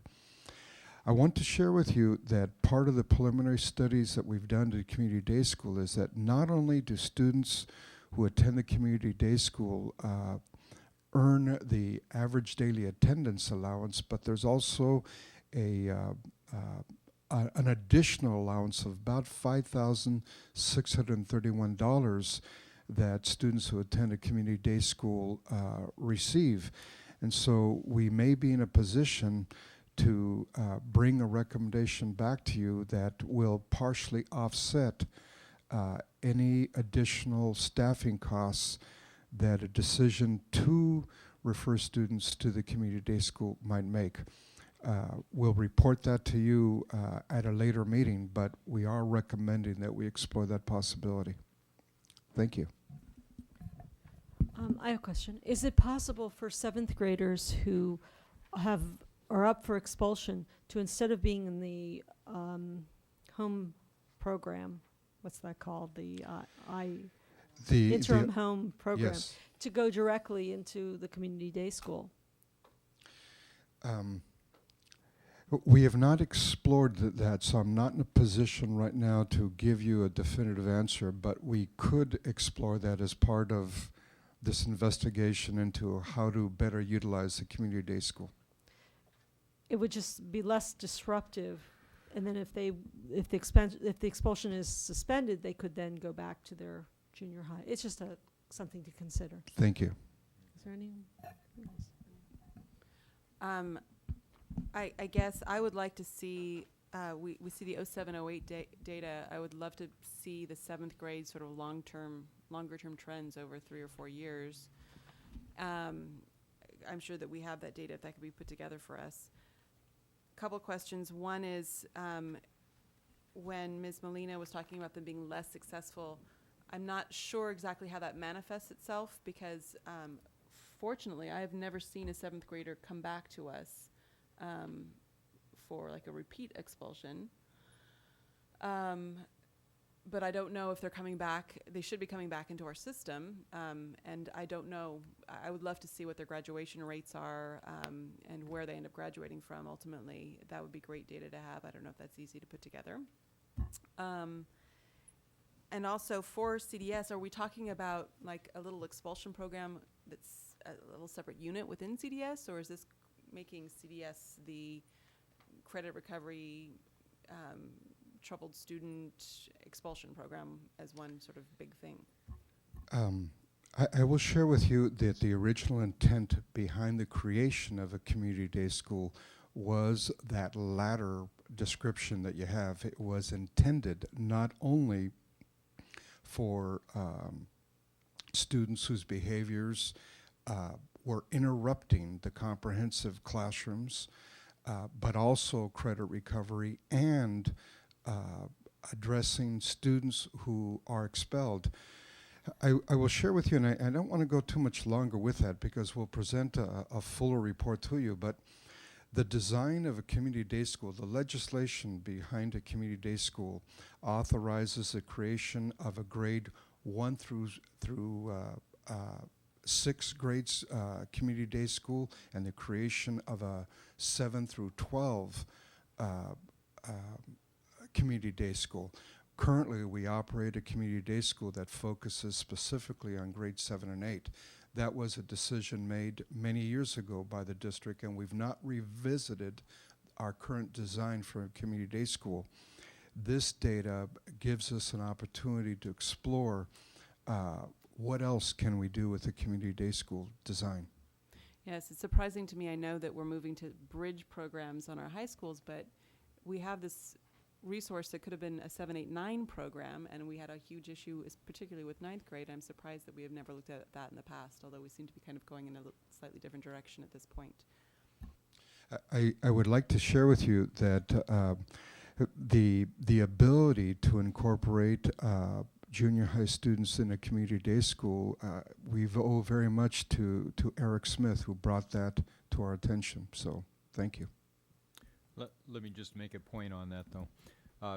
If we decided that by structuring a therapeutic program for these students, for expelled students in community day school, it wouldn't necessarily mean that they would be mixed in with all the other community day school students. We have some students who are fairly fragile, and those who are aggressive or fighting or have a history of that would not be a good mix. So it would be a matter of deciding where to house it, and we think we could design a program for our students. Yeah, apart from, you know, the whole facilities issue, I guess I would also like to see whether our 7th grade numbers are increasing, decreasing, staying the same, because I know the numbers of students has changed in the past couple of years as we've had that enrollment bubble go through. So I think it'd be useful information. I guess what I'd really be interested in, having been to El Puente recently and seen the kinds of services that are delivered, the depth of services that are delivered, I guess I would like to see what services they offer stacked up to what we could potentially offer with the ADA that we would be receiving. I think there's two things. Michael alluded to the fact that there's incentive funding that comes along with community day school, and generally community day, I mean, in a historical context, it was created basically as a response by the Department of Finance, who didn't like county offices running community schools because they thought that they were giving them too much money. So in their twisted way of thinking, they thought they'd provide school districts with an alternative. So when they first started doing it, they gave school districts pretty limited of incentive funding, and school districts, basically the hue and cry was, hey, you know, we're not going to be able to provide this service for the amount of money. Then what happened is they increased that incentive funding, you know, at that point to about $4,000 per student above and beyond base revenue limit, but subject to a cap. And that cap, depending on whether you're an elementary or a high school district or a unified district, was like 0.005 or 0.0075 of prior year P2 ADA. However, there was one exception. The exception to that cap is if you served expelled students, those were above and beyond the cap. So you could reach your total cap, but if the students that were served above and beyond the cap, you would get the full incentive funding irrespective of the cap. So you'd have to see the whole financials and see, like you said, historically, how many expelled students we might have served at 7th grade and what the prognosis is for the future. So there's a fair amount of probably number crunching that needs to happen there. Let me also share with you that we're obligated annually to report to you suspension and expulsion data. We usually report to you at an August or September meeting the data, and that's broken down by years. And I think we've been going back about 5 years, and so we will present to you that data either in August or in September. Well, I just wanted to say, one, that I appreciate the recommendation because, as you know, you sit in our expulsion hearing, our expulsion discussions with the board, that we have been increasingly concerned about sending 7th graders to El Puente, really concerned with the immaturity of students at that grade level. And I think that some of Ms. Molina's comments have kind of borne out the concerns that we were just anecdotally suspecting. So I appreciate that information. I also think that we need to address this sort of elephant in the room, that over 80% of the students who are being expelled are Latinos. I mean, far in excess of their numbers in the junior high population. And we can't, I think we can't ignore that. I mean, we had on our previous agenda, although we didn't get to it, Latino achievement report, which shows that that Latino students are dramatically underrepresented in upper level classes. And here we see they're dramatically overrepresented in expulsions. And so I think we can only conclude from that we're somehow missing the needs of our Latino students. We're not serving them well. I feel like we need to be addressing that. And how we do that is, I think has been a difficult discussion to have for a long time. But I mean, I look at these numbers, and 10 out of 13 7th graders are Latino who are expelled. 16 out of 19 8th graders who are expelled are Latinos.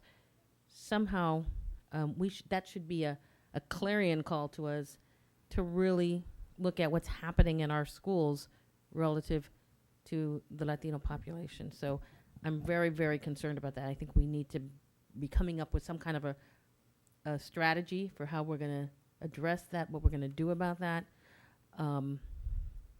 It's just not working, whatever it is we're doing. And I don't think that can be looked at in isolation. One of the things that's not on here is the special education numbers. And when we see those, we see that the population skews towards special education for expulsion dramatically. And I'm sure that there's a lot of tie together, so it would need to be addressed.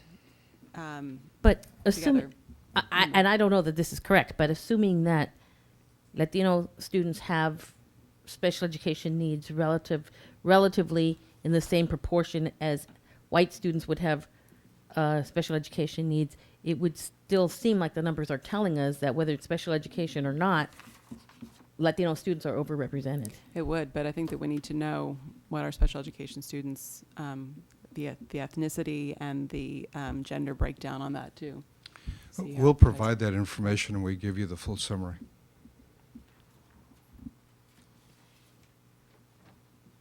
Oh, we have a comment. Go ahead. Okay, we have public comment. Carolyn Renard. Thank you.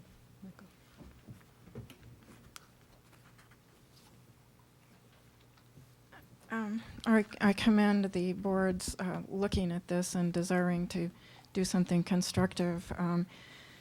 And Mr. Gonzalez's thorough and thoughtful analysis of this and Mr. Smith's contributions towards a solution. I wanted to point out it's not just the services or not, and the how seventh graders may socially act at El Puente that's a problem. They're exposed to a criminal element at El Puente, and it is an environment of a lockdown. They're patted down when they come in. They're constantly being videotaped. The school is locked, I think. So, there's, I really appreciate that the board is looking towards decriminalizing, essentially, these seventh graders because they're being put into a criminalized environment at El Puente. Another thing they're being exposed to at El Puente is toxins. The El Puente was put on a site of known carcinogenic toxins. County Office of Ed didn't say anything about it for 7 years until a whistleblower citizen came forward and reported it to the state agencies. They still have not tested the air in those rooms. They're in the process. They've now found high levels of contaminants in the parking lot right next to the buildings, and the Department of Toxic Control Substances, the California State Department is requiring finally that this indoor air be tested that we've been demanding for about 2 years now. So that's another good reason not to send any of your kids to El Puente. I mean, how can you send them to a place where you don't know that it's safe for them to breathe the air? Thank you. Thank you. No more public comment? Okay. Then we'll see this back. Any other last comments? No? Okay.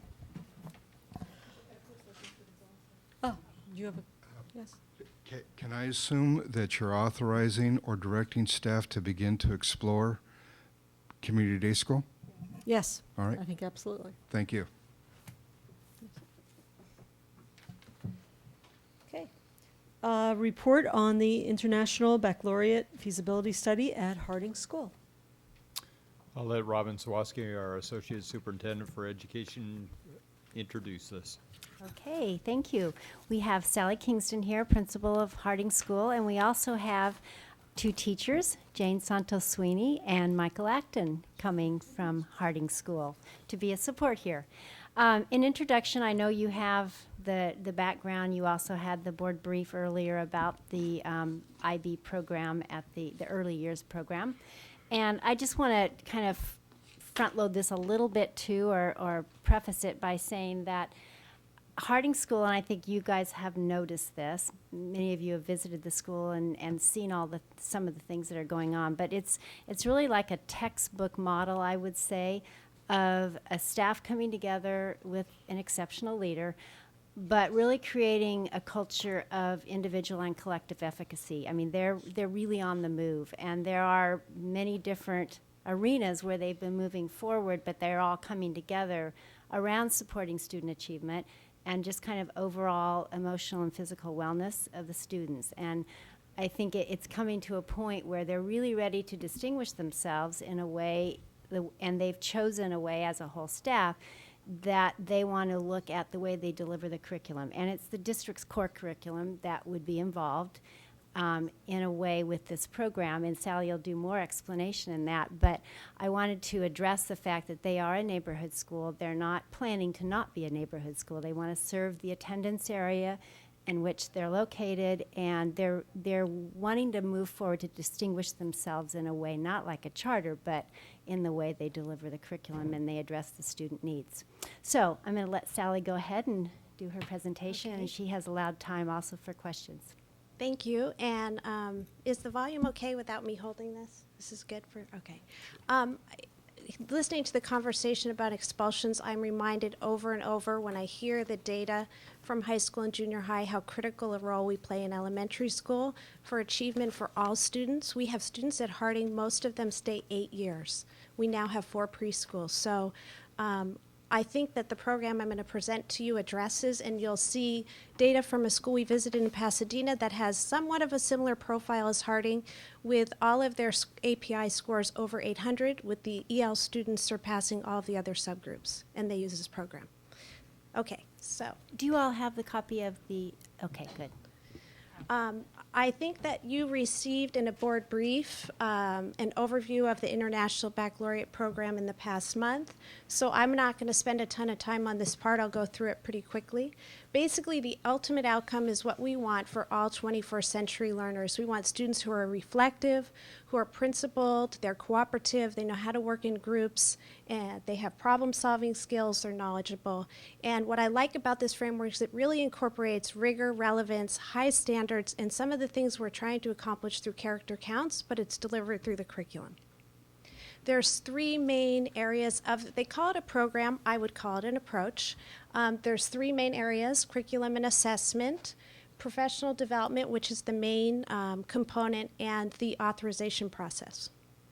So this is the curriculum framework. You can read pages and pages. The training is mostly centered around it. It incorporates state standards and state-adopted materials, with the exception of districts who have chosen not to do that. We have had no discussions about using other materials and would use the state standards. Basically, the school organizes itself around 6 main themes: sharing the planet, who we are, where we are in time and place, how we express ourselves, and how the world works, and how we organize ourselves. And each grade level takes the state standards and aligns them to those main themes and looks at skills, concepts, knowledge, and then integrates the curriculum areas across the standards. I'll talk more about the school visit and what that looks like. And that is the main thrust of the professional development. The IB program does require a second language. They do not require specified time or frequency, but the goal is that they can express and understand ideas and information confidently, creatively in another language. And I'll talk, at the end, I'll get into some ideas we've discussed related to Harding. The professional development piece really has 3 levels, and it's all tied to the authorization as well. All teachers are required to participate before you're finally authorized. The school we visited took 7 years to be authorized. The first is an application and authorization training, so everyone would be required to get the orientation, and then the principal and a site coordinator, which I'll discuss briefly, are required to attend more extensive trainings in the first year. And after the first 3-day trainings, where you really get into the framework and start aligning and doing the deep work of what standards at what grade level, making sure there's no gaps and overlaps, making sure that your themes are global and that you have skills that are important, integrated, then you move on and you start refining your plans over the years. And level 3 is there's lots of different subjects, including second languages, depending on your framework for your school. They do require a coordinator, and they recommend a 25% release time. The school we visited had a full-time coordinator that the Pasadena School Board had approved, and they also approve a separate amount of funding for this particular school, which is not required. And we would not be asking you for any funds above what we have for categoricals in our general budget. It can be a school-based teacher or principal. From my experience at Harding, teachers leading teachers, there's nothing like it, so I would be happy to do it, but I think it would be best done by a teacher. They serve as a liaison between the International Baccalaureate Organization and the school. They coordinate professional development, provide guidance and resources, and support the authorization process. So, for example, the full-time coordinator spent a few hours with us and went through all the materials because she is full-time. But if an authorization team came, it would be the coordinator leading them through the classrooms. The process is really 3 main phases, and I put the first one as the 4th. I added one because the first step is really to send an interested schools form, which I have not done because we have not presented to you. There's a feasibility study, which we have really started some of the steps in that because we visit a school. That's one of the steps, having a coordinator, and I'll go through what those look like for next year if we are to proceed. And then you receive what is called a candidate status. That means that you're working through the training, you've got some integrated units in place, you've got support from your coordinator and the IBO, But you're not totally there. They couldn't come through and say, everybody's on board. There's 9 program standards. There's student standards, curriculum standards, an organization standard, and a philosophy standard. So they're going to come and look and make sure that there's fidelity to the program. And that's the final step. And then the big thing is you get to use their logo. So why Harding? First of all, it is consistent with our mission and vision. As you know, some of you have participated in our strategic planning process. And we do have a vision and a mission. It's also aligned with our school goals. We have 4 main goals: to have a rigorous and relevant core program. I'm summarizing. I have the strategic plan if you would like it. To have academic enrichment in arts that are integrated into the curriculum, that extend and refine learning for students. We have an environment goal. I know you all know about that. And so really looking at developing a healthy learning environment all the way from the food to the air quality to the facility. And then our 4th goal is our early childhood goal. So, you know, we've made lots of strides in terms of working with UCSB and really making a strong foundation preschool through 2nd grade. We have teacher commitment. From 26 of the 27 teachers, preschool teachers through special education, and I will say we had some last-minute changes in special education, so I would say it's 25 out of 26. It also refines and enhances what we're doing now. When we visited the school, afterwards we went to lunch and I asked the leadership team teachers, which was all but 1 grade level, special education, and included preschool. And many of them said, this is just what we're doing now. We're creating integrated units. We're integrating technology, but what we don't have is alignment across the grade levels. And that is what teachers have identified as our next step. And I'll talk about that more. And then it builds on our strengths and addresses our needs. And I am going to talk a little bit about that. Oh, I don't need Dave yet. Okay. So these are the California teaching standards, and the ones that are underlined, I feel like we've made really great progress. We did an activity for the Elementary Principals Council where each principal went back to their school site and asked staffs to identify their strongest standard. And the Harding staff was pretty unanimous that developing as a professional educator. There's a ton of teacher leadership at our school. We just had a summer institute where Michael Acton developed the 5-day institute in collaboration with the leadership team and the teachers, and I had to beg for an hour on the agenda, and I wasn't the best presenter, it's just music to my ears how much teacher leadership we have. And we've worked very hard on engaging students in learning. We have parents walk through our kindergarten classrooms that might not still choose Harding, but say, my gosh, every child is on task. I had 2 grandparents from London whose grandchild is coming, both retired teachers, and said, this is unbelievable how engaged all the students are. And I just took them through any classroom as we walked down. Let's walk in this room, in this room. And then creating and maintaining effective environments for learning. Again, that goes with engagement and how the rooms are set up. We've got our preschool and kindergartens all organized, and we've made great strides. And then really planning and designing learning experiences for all students. And that's what we're working on in the Summer Institute is the integrated units. I would say the last 3 standards in all of my experience are the 3 standards that often get missed, particularly organizing subject matter for student learning. I won't go on about how I feel about prescribed curriculum and people far away from children making decisions, but teachers have not really had to use those skills in a long time and address that standard because the way the publishers have addressed it through prescribed curriculum.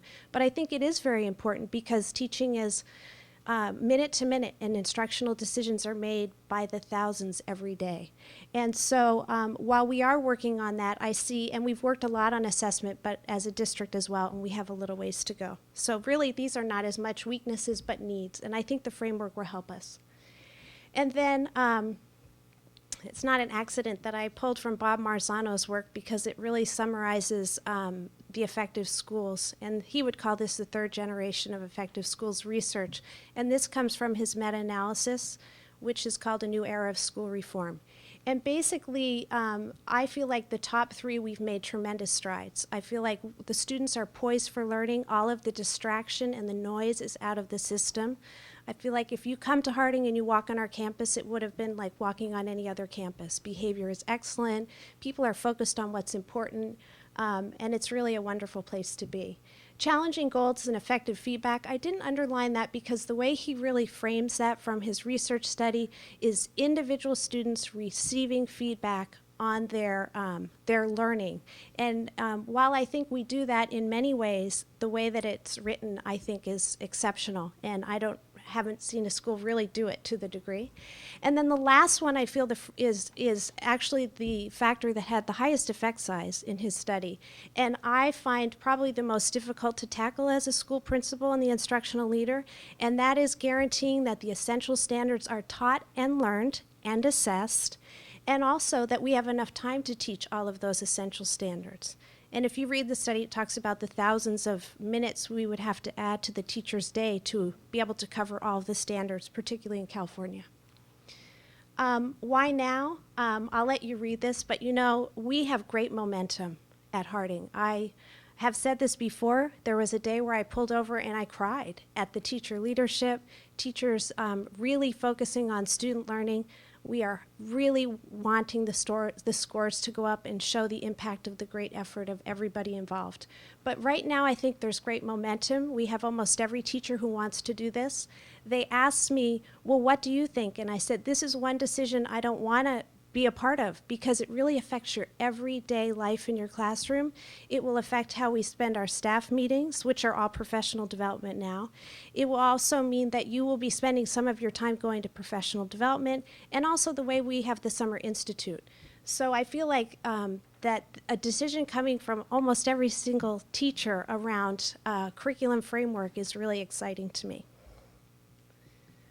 Okay. This is where I'm going to need your help. Okay, these are the steps. We have discussed it as a leadership team, and we visited Willard School in Pasadena. And so I'm going to talk a little bit about Willard.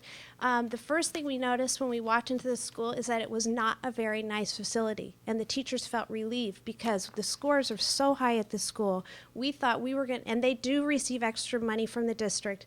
We were afraid that we were going to walk into a school and go, oh, this is totally unattainable. And it kind of felt like Harding because of its age. They have 616 students, and then I just prepared this chart. There's some charts that compare the two schools. I thought that would make it easy for you. Would this be a similar school in the similar schools ranking? I don't believe so, but what we were encouraged by is the similarity. Well, we're not encouraged by it, but what we were able to, to make connections is the similarity in the economically disadvantaged students. And to me, that's what we know makes a difference in student achievement. And then they have fewer Hispanic students, but they also have students who are in minority groups in greater numbers. And then we have fewer white students, and they have about a little less than half English learners than we have. Quick question. It's Willard Magnet School, so is it a school of choice? It is. IB Magnet. I don't believe that they are. I don't believe they exclude their neighborhood. But I do think, I have, as perusing their website, they do accept people that are not within their boundaries. I don't think they have the same enrollment policies where everybody's everywhere like we do, but I could find that out for you. And then their percentage of students in special education is much higher, and we saw that when we were on their campus. The school is K-5. They started the IB process in 2001, and they were authorized in 2005. This is what I found from their website, but the coordinator said it took them 7 years. So I'm wondering if maybe they started some preliminary work beforehand. Their academic growth is notable. I took the liberty of putting our scores on there so that you could see. Willard is in the blue and Harding is green, and it shows their English language arts annual yearly progress over time. And we can go, oh, I'm doing the next part. And this is their math. And the most exciting for me is I talked to the coordinator and the principal as well, and I said, what makes it different? So this is what the coordinator said, but the principal said very similar things. These are my direct quotes. Students have ownership in their own learning. In the IB program, students at the end of every unit are required to take action, and they are required to show some of those that being reflective and cooperative through, they're assessed in many ways that we formative and summit assessments we currently use, but they also are required to do something big. And so when we went through the school, there was projects in the hallway, writing on the walls. The kindergarten writing looked like second grade writing. The teacher stopped and said, "This looks like second grade writing." It was amazing. I think it's worth a visit. It was really something else. And students had done commercials to represent their learning. And when we came in, they said, "Show them the DVD." And so the teacher had to decide which DVD. There were models everywhere that they could talk about math and English language arts. It was really exceptional to see. They said that one of the reasons they think that the growth is attributed to that they really address the whole child, even though that's not a word we like to use anymore. They never drop the arts, and they have all the safety nets in place, like SST and all the kinds of things that we also have. What's amazing is that their total AYP last year was 841, and every subgroup is over 800. The highest subgroup is English learners at 844. And so it is amazing. And, okay, so they were in the mid-sixes. I think there's over 200 points, and I said the wrong number of points. I said to the principal, "Thank you and congratulations on," I said something like 217. She said 241, something like that. And I said, "My apologies." Yeah. So we discussed it as a leadership team again after we visited, and then we came back and talked about it as an entire staff, and we talked about our greatest hopes and worst fears. And then I asked teachers just to write a commitment because I was assuming I would come before you, and I wanted to be able to say, well, where do teachers stand on this? We have approved in School Site Council funds for the Application A, and I'll talk about costs. I have a couple slides on that. A one-day release for a coordinator and professional development. I've talked to Robin and Brian about this, and I'm standing before you. I have not submitted this interested schools form. That would be next. We would need to identify a coordinator, start the coordinator and myself, begin to attend professional development, complete a feasibility study, and submit application A. The fees, the moment you've all been waiting for, I've heard. No. Application A, the fees have gone up over the years. So this is the most current information I could find as of January 2008. The application is $7,000, includes consultation. I don't know how much consultation. Probably just to get the application done based on the website. Application B, which comes much later, which includes the authorization visit that I know is $7,000. There's an annual fee of $66.20, and the evaluation that occurs every 5 years by IBO is $3,500. And then just some other costs that I put check marks next to because they're pretty much already covered at Harding. The workshops are about $595, not including travel, for 3 days. If it's on-site, it's $300 a day, so you already know I believe in on-site professional development anyway. We have collaboration time with academic enrichment specialists who are credentialed already to the tune of $100,000 that's reflected in the single plan. And then we set aside $5,000 to release a teacher to assume some of the coordinator responsibilities. And then the second language, I didn't put a check there, but it could easily, and we have not discussed this as a staff, fold into the academic enrichment and replace one of the things we're doing now, performing arts, science, and PE, supplemental. And then YIB, I've been saying this at Harding, and this is really our focus, is that a rising tide lifts all boats. And it really happens in the classroom and across classrooms, and we need to have guaranteed and viable curriculum. And I feel like this would be a wonderful vehicle, particularly because it's identified by teachers as something that is the next logical step for us to be able to do that. And I guess I'll take questions.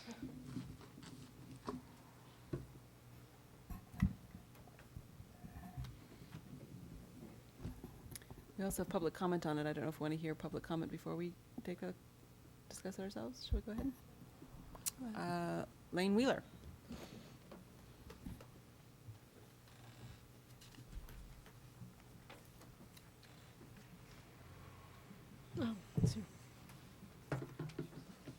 Exciting program. Lane Wheeler from the Santa Barbara Teachers Association.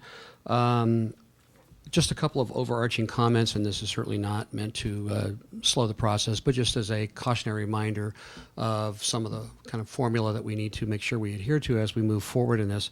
One, that we adhere to the contract that we have in place now, and that the stipulations that it sets forth, and just to make sure that we're in line with those applications. One of the great things that Harding has going is they've been very innovative over the last few years, and they've added on a number of layers of programs. And as we add on layers, we sometimes forget to take off those superfluous layers that now have been made irrelevant because of a program that's doing something better. And I would just want to caution the process, look at what they have out there and make sure that they're not duplicating effort or asking teachers to do more and more and more without reducing some of the superfluous tasks that are out there. Once again, it would be important for the Santa Barbara Teachers Association to be able to see very early on, like the presentation did today, what the program looks like and how it will be implemented at Harding, just to keep us in the loop on that one. I would like to see the union involved as an active partner in this and be able to collaborate. And I will give props to Ms. Kingston, Dr. Kingston, I'm sorry, that she has been excellent about contacting the Santa Barbara Teachers Association when there have been issues at her campus. She has been excellent at making sure that the contract has been followed. And she and I have had a number of conversations, and I think we're in very close agreement that it is the rules for both of us to play by. And as long as we're both following it, we have very few problems. And I would continue to congratulate her for doing that and taking that initiative. But just as a reminder of an overarching activity that needs to happen there, I already mentioned a workload. While this looks very exciting, anytime you embark on a new activity such as this, there's certainly the potential to change workload. And if we aren't taking some of those things off the table, I think it becomes an exponentially potential to increase workload, an exponential potential increase workload. And you have about 30 seconds. All I'm righty, keeping an eye on I'm the almost other done. Just once again, keeping the union on as an active member in this, and one of the specific things was looking at the hiring process and stipulating what those specific positions might look like, including the PYP coordinator. That would need to be something that would be stipulated, agreed to per contract, and that the reimbursement for that position be one that's commensurate with other activities that we now have in contract. The other question was just an overarching one, is with the leadership that Dr. Kingston provides at the campus, I'm wondering if this program could be done without the IB label, or is that the magic piece that makes it gel? So that's just an overarching question. Thank you for your time. Thank you. Do you want to answer that?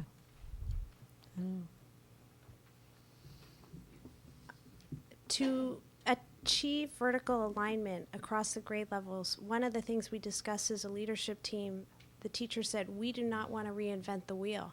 How are we going to do this? And actually this idea of how are we going to make sure we don't have gaps and overlaps across the grade levels. And we know this happens even if you teach the prescribed curriculum to a T, because teachers are saying, there's stuff in there that we never test. Should we teach it? So I think the state has defined our essential standards for us on the blueprints for the STAR. We talked about that as a report card committee.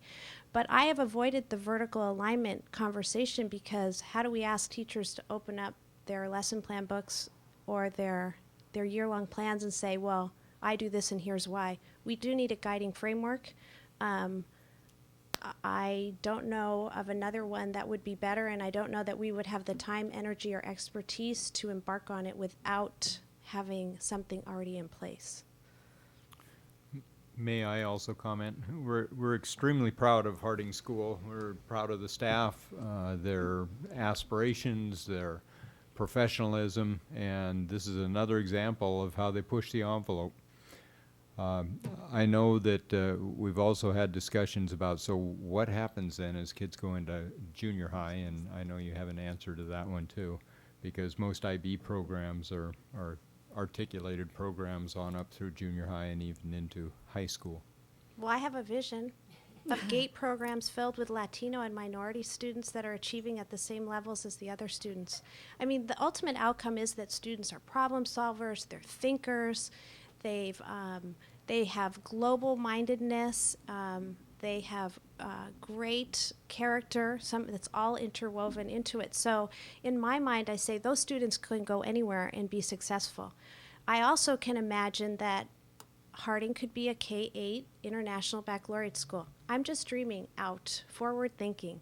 Or maybe there is a junior high principal in our neighborhood who happens to be very innovative too, who would say, hey, I want to start an IB track. At Willard School, across the street is an IB school. It's an IB middle school, and the middle schools and high schools, I'm sure you already know this, are not whole school programs. They have tracks. So I think it's achievable, and I also feel like it would be interesting to see if we are able to achieve these scores, where those students end up and where they don't end up. Because I do believe, in relation to your expulsion conversation, we know that academics and behavior go hand in hand. I love the International Baccalaureate program, and I would love to see it here in our district, but this actually raises much larger questions for me, and that is, where are we going as a district? Because I don't want to see our neighborhood schools sort of approach raising student achievement in a piecemeal fashion. And if Harding is putting together an IB program, and then next year Franklin comes to us and says we want to be a fundamental school, and then Roosevelt comes to us and says we want to be a French dual immersion school, where are we going? And I personally would prefer us to stay with a strong neighborhood school system. It could be that IB is where we should all be going. I had originally thought that the academy with the core knowledge program was sort of our experiment in, is this a something that can raise student achievement for English learners? And the problem with IB is that there's so few California schools doing the elementary program that you're really looking at just 10 to 15 schools. And Willard may be great, but Willard may be an aberration, so we can't really know. I would be interested, we need to have a discussion. Is this something that we could look at Harding as a pilot? You know, I don't know, maybe other board members want to weigh in on that, but that is a concern that I have, because I think it's wonderful, but I don't want this one school to be wonderful. I want all of our schools to be wonderful. So I'll let other board members chime in. Did you want to go? Well, I understand your concern, and I share some of them regarding how the district can craft a unified program for our elementary schools. And we certainly don't want a situation where things seem to be I don't want to say in conflict with each other, because certainly they wouldn't really be in conflict, but where we're not providing the same kind of opportunities at various different schools for educational purposes for our students. But that said, I have to say I love the idea of a school-wide IB program. One of my concerns at secondary is that it's a track. And whether it's a wonderful track or whether there's problems with it, that could be debated. But tracking has always been problematic.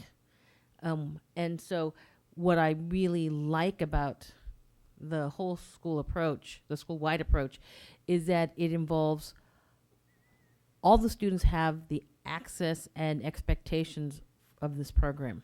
And I agree with you that at least, you know, in the vision that we see going, you know, looking forward, it could very likely result in Latino students having greater access to higher level classes in our secondary district.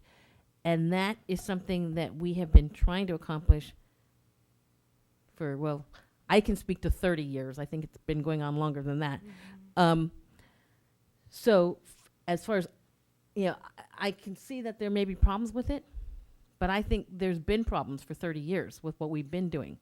So if there's something else we can do, it's worth a try, because we haven't been, as we just talked about in a previous agenda item, we haven't been as successful as I would like us to be. And so if this gives us a possibility of seeing that addressed, I think it would certainly warrant a pilot project, would certainly warrant trying it to see if it works. And I think it could. Can I respond? One of the things I didn't say, but as a principal at a PI school and having been at a school in the past that is not a PI school, what we don't have that the literature says is so important is academic press. And that means that folks like you and me are walking in and saying, what are you teaching? Why is the homework too easy? Why didn't my students score better on the tests? And so my question is, other than me being in the classrooms and being the instructional leader, and doing what we're doing, or requiring teachers to follow a step-by-step pacing guide with a veteran staff, which we know does not motivate and inspire high levels of teacher engagement, and therefore we don't get the student engagement we want to see. I'm not sure if there's a better way to get the academic press, and that's something that I think about all the time, because I know my leadership's important, but I also know how important it is to keep teachers engaged. And so I get, and then I just want to comment, we are a very a district that has open enrollment in policies, and we see the effects of that, and teachers have spoken to me about it on schools like Harding that are PI schools, and I am concerned about, as more schools potentially are PI, how that's going to affect us, and that's your decision, but all those things go through my mind too.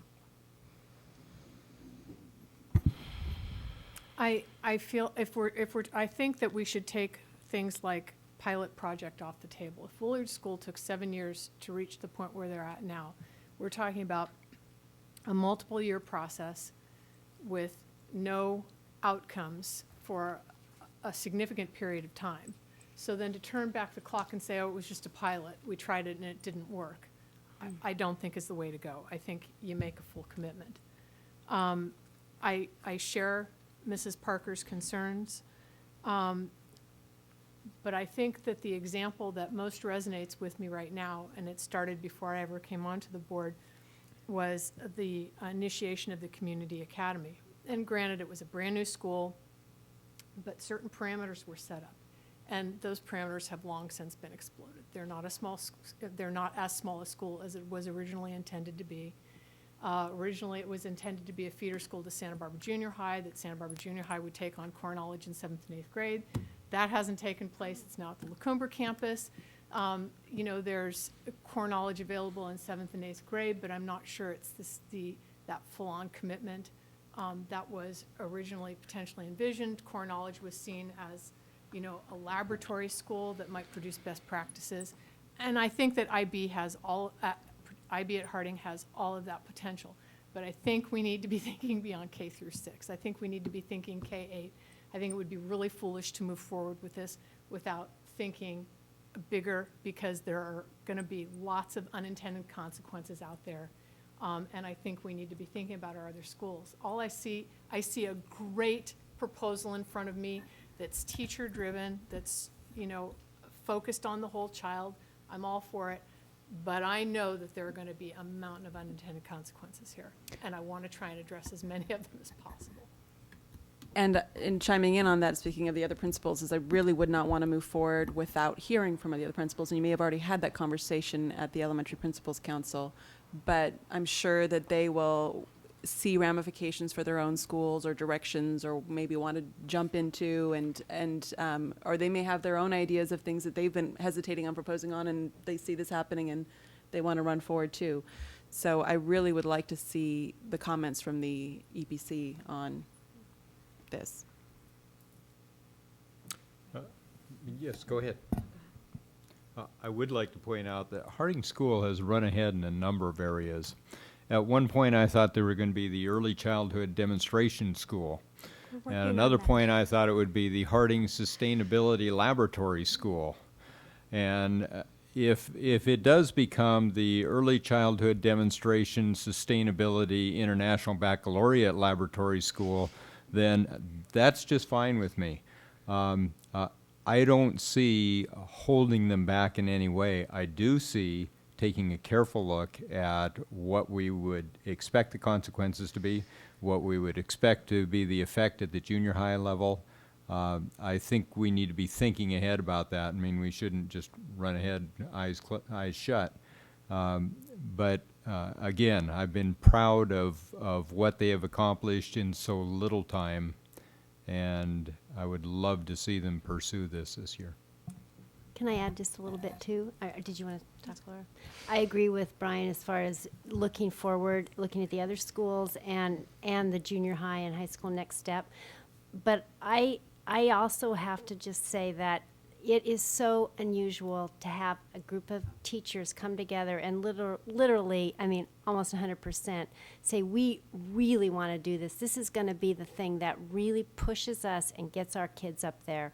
I mean, you just cannot say no to that. And you also can't say, well, it's really great here at Harding. Look at the scores, the way we're jumping ahead. Let's move it over to Cleveland. Let's move it to any other school.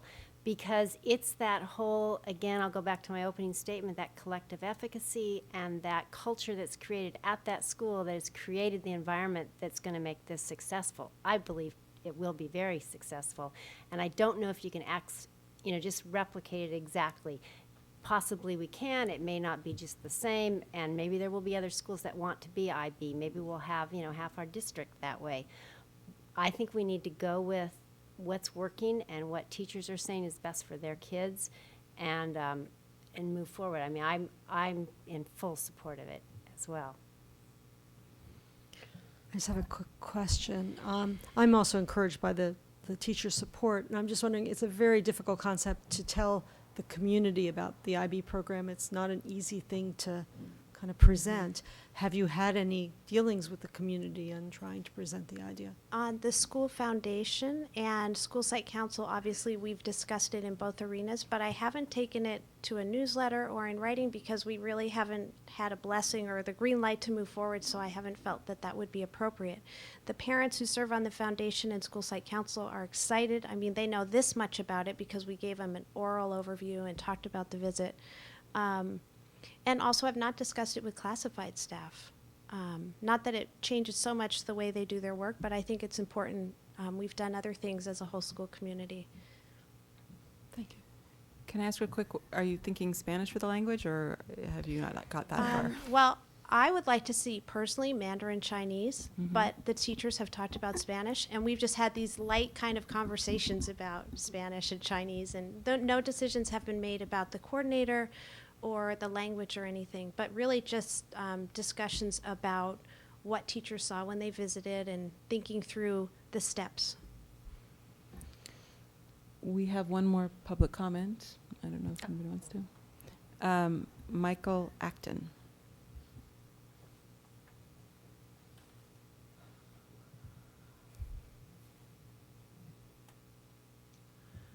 Good evening. My name is Michael Acton. I'm a teacher at Harding School, 3rd grade, and I didn't know I was going to say something, but listening to all of this, I felt like I needed to chime in my 2 cents.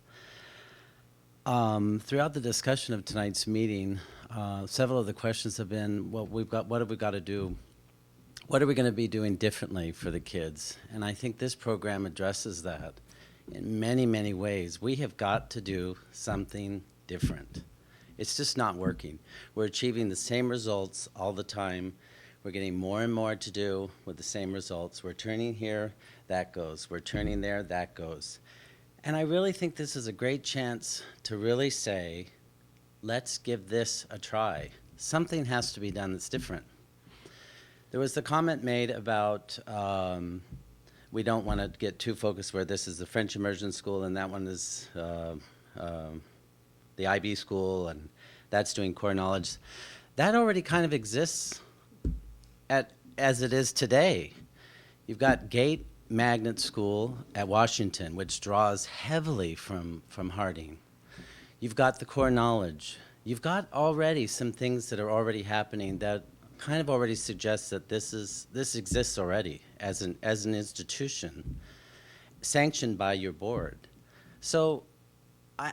as a teacher, I want to say there's a lot of enthusiasm out there, and there's great leadership. And it does seem like it is the moment right now to either move, or then we just keep going and doing where we go and make small changes. And it's really exciting. And I'm really nervous standing up in front of you. But I just wanted to say there's going to be a lot of work, and there's going to be a lot of meetings. We do have some things set in place. Things seem to be really streamlined in a way that I haven't seen it in a long time. And I think it would be a very good idea to take a good hard look at it, make some suggestions, put whatever parameters you would like to put on, and then say, go for it. Thank you. Thank you, Mr. Acton. Well, I think my comments were going to be very similar to Mr. Acton's. My concern, well, as I said, I'm enthusiastic about this. But I also feel like if we wait, first of all, I can't imagine a better environment for students to be learning in than an environment where almost 100% of the teachers are enthusiastic about the teaching approach that they're presenting to the students. We rarely see that. Often we have schools that are somewhat divided in what the approaches they want to take, et cetera. For a student to be in a school where close to 100% of the teachers and staff are excited, not just willing to do it, but they're actually enthusiastic about it, has to be the ideal environment for a student to learn in. In addition, I think if I were a parent at Harding School, and we have hundreds of parents at Harding School, to hear that my child can't have access to something that the whole school community believes would benefit them because the board is concerned about what might happen at another school would really, be challenging to me as a parent as to why my students' needs aren't being met in sort of in deference to the needs of other schools, and really in deference to possibilities that we don't even know for sure what that's going to happen. So I would actually, I don't know if, I know this is not on our action agenda, but I would like to, if we need a motion, I don't know if we do, to actually move that we give Harding permission to pursue this and to pursue the IB program, and that we direct staff to work closely with them to make sure that any concerns that we have are addressed in that process. See, my concern with that is when you're talking about the community at Harding, let's talk about the community at Franklin, for example, and say, gosh, we would have loved, I don't know if the new principal there even knows what's going on. I'm sure the staff doesn't know, but we would have loved to have at least heard about this before the board ran forward with it. And so that's why I would really like I'm to not hear. sure we're precluding it, but can I just go back for a second? Is there a second for this motion? Well, let me explain a little bit, because I think there isn't, but let me explain. I would think, my motion was to direct staff to make sure that our concerns get addressed. I would assume that would be one of the concerns, so that as Harding is going forward, staff would be directing them to, or maybe even taking it upon themselves, to inform all the other schools of what's going on. So that is not happening in a vacuum. Yeah, but I'm just concerned that we're going after the fact rather than making it part of the process. But I wanted to address something that Mr. Acton said, because we are, obviously every district in California has open enrollment, but we have almost 50% schools of choice in this district, and that is extremely high. And when I look at districts around us, it's either no schools of choice or 25% or less schools of choice. It has some unfortunate effects on what happens with transfers in terms of segregating our schools. And so I think it would only have positive effects for Harding. I think it would be great. But when I look at if every school went that way, what would happen to our community? That raises larger global issues for me that I'm just worried about a trend where we became 100% schools of differing curriculum, differing programs. So I think we need to be a little bit careful about that, and that's why I would really like to have the other principals weigh in on. I do need to emphasize that it's the same curriculum. So this particular one is the same curriculum. Right, we are going into new adoptions in math and new adoptions in English language arts, and Harding School will be using all the same curriculum, and they're not really wanting to call themselves a school of choice. It's very different than OAS and the academy. And I also want to be really clear that I'm in favor of Harding doing the IB program this fall. And I'm in favor of them going ahead and getting the training this summer. I just want to be sure that we don't do something official right now, that they move forward with their own process, and that the elementary principals and the rest of the community gets included in on that, and that they weigh in on whatever they feel like they need to share. But I am very much in favor of Harding doing this, and actually, obviously, that includes the junior high issue and lots of stuff. So can we agree that what we want to do is bring this back rather quickly? Would you, and put it on for I would love to action? have, do we need to, actually, we're probably safer having us take action on this. Actually, we put it on to signal the intention to do that, but since there's been some discussion about it, I would prefer to have board action on it. So maybe we could do that in August? I mean, action tonight. No. Tonight, next meeting, whenever you'd like. Next meeting, meaning In August. August, right? Yes. Okay. Well, I've already stated my preference. I was going to second your motion, but you want to go? Do you want to go ahead with it, or do you want to wait? For I'll let my motion stand if you want to make a I'll second. Okay. So it's either we vote now or we could do it in August. But okay. All those in favor? Aye. Aye. Okay. All those opposed? No. Okay.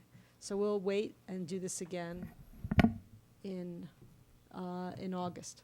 I won't be here in that meeting, so that's why I wanted to vote. So thank you. I got my chance to vote at least. I'm sure Dr. Kingston understands that the no votes have nothing to do with moving forward with this.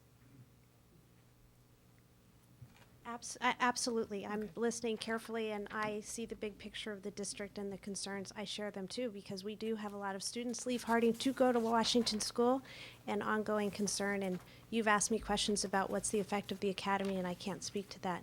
There's nothing pressing that we need to do, so maybe this will help. Teachers are on vacation, except for 2 who came, thank you. And we come back, and there's nothing really planned. There's no trainings close by. I heard Lane Wheeler speak to wanting to talk about PYP. We're not going to do anything dramatic over the summer. So I wouldn't want to lose the momentum of the teachers and the enthusiasm, but I also don't feel a rush. Can I ask you just one quick question while you're there? Have you had any discussion with parents? With parents on the foundation and school site council, and I have not spoken with other groups. The last That's- ELAC yeah. meeting, Cam Sanchez ran as Mhm. part of his day as principal. So that would have been the time, but I've also been apprehensive about saying too much because we haven't been given the green We light. didn't want to be Okay. out ahead of the board. Okay. Thank you. Thank you. Okay. We're going to move on to D5, report on 3 strikes proposal for drug and alcohol possession or use. And Michael Gonzalez will deliver this presentation. Thank you very much. Board members, this is a follow-up to a board brief that was sent to you that is more comprehensive and is summarized in attachment D5. Essentially, we made contact with Liebert Cassidy, who are very experienced attorneys in the area of expulsion and discipline issues, and we asked them to research 2 separate questions. One question was, do we have strong legal grounds? Are we embedded? Are we following Ed Code if we get involved with a 3 strikes approach, what I will label a 3 strikes approach to possession, to the consequences for possession or being under the influence? The second question I asked him is a question I've raised in public hearings here with the board. Part of my motivation in suggesting a change to this policy, existing policy, was the fact that I remained unconvinced that an expulsion on the second offense met the requirement of that all other means of correction are not feasible and have repeatedly failed to bring about the proper conduct. In essence, what we've got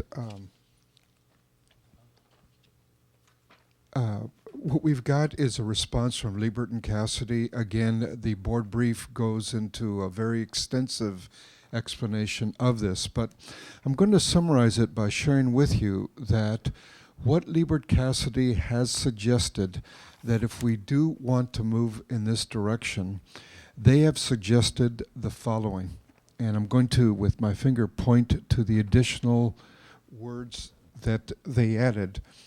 Essentially, what they said is, Michael, what is being suggested is good, but we recommend that the following language be included, that the principal or superintendent may recommend the pupil for expulsion based on a case-by-case analysis of the pupil's individual circumstances, including whether the pupil has complied with the district's policy requirements for the first-time offense.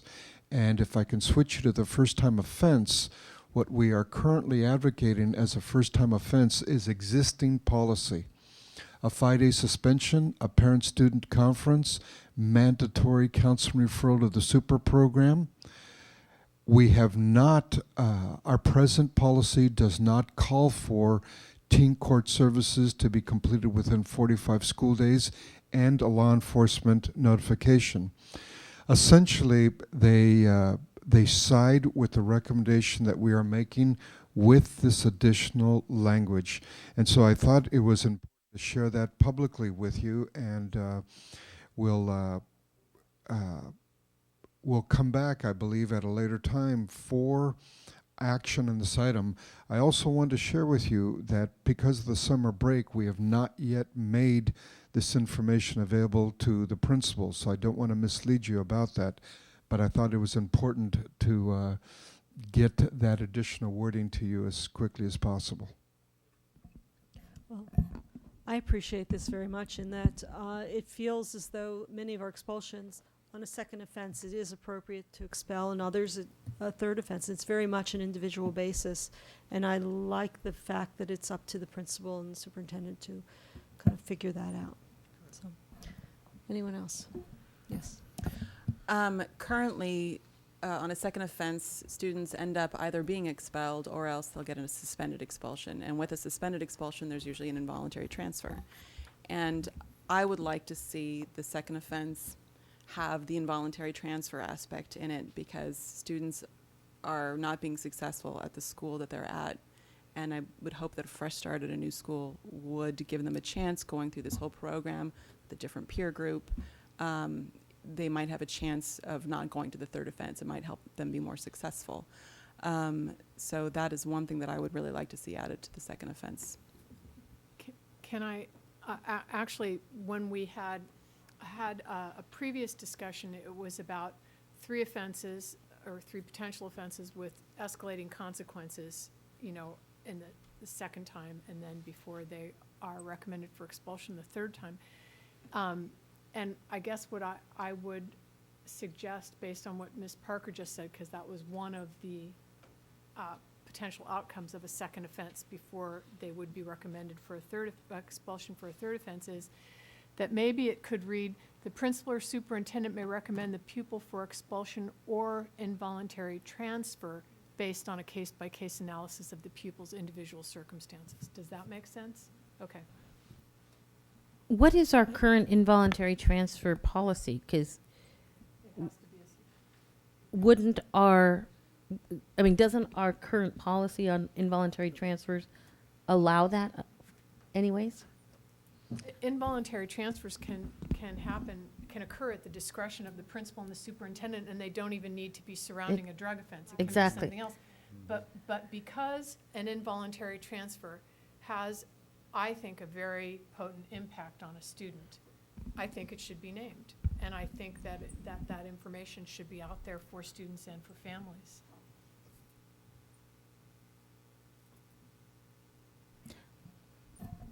I just had I think it's a quick question, and that is, in the list of options that are listed under the second offense, those same options are not listed under the third offense. Is that because they would likely be part of the recommendation, the rehabilitation plan for an expulsion, so they don't need to be identified there? That is correct. Okay.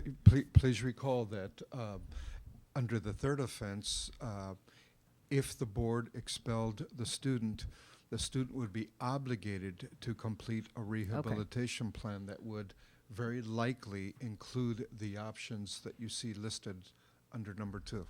Okay, and the recommendation for expulsion is required on the third offense, so it would automatically be part. Correct. Should the board eventually adopt this wording, it would very clearly require an expulsion recommendation on the third offense. And as you've shared, and I'll summarize it very quickly, it also would be an option at the second offense. We do have public comment on this. Carolyn Renard.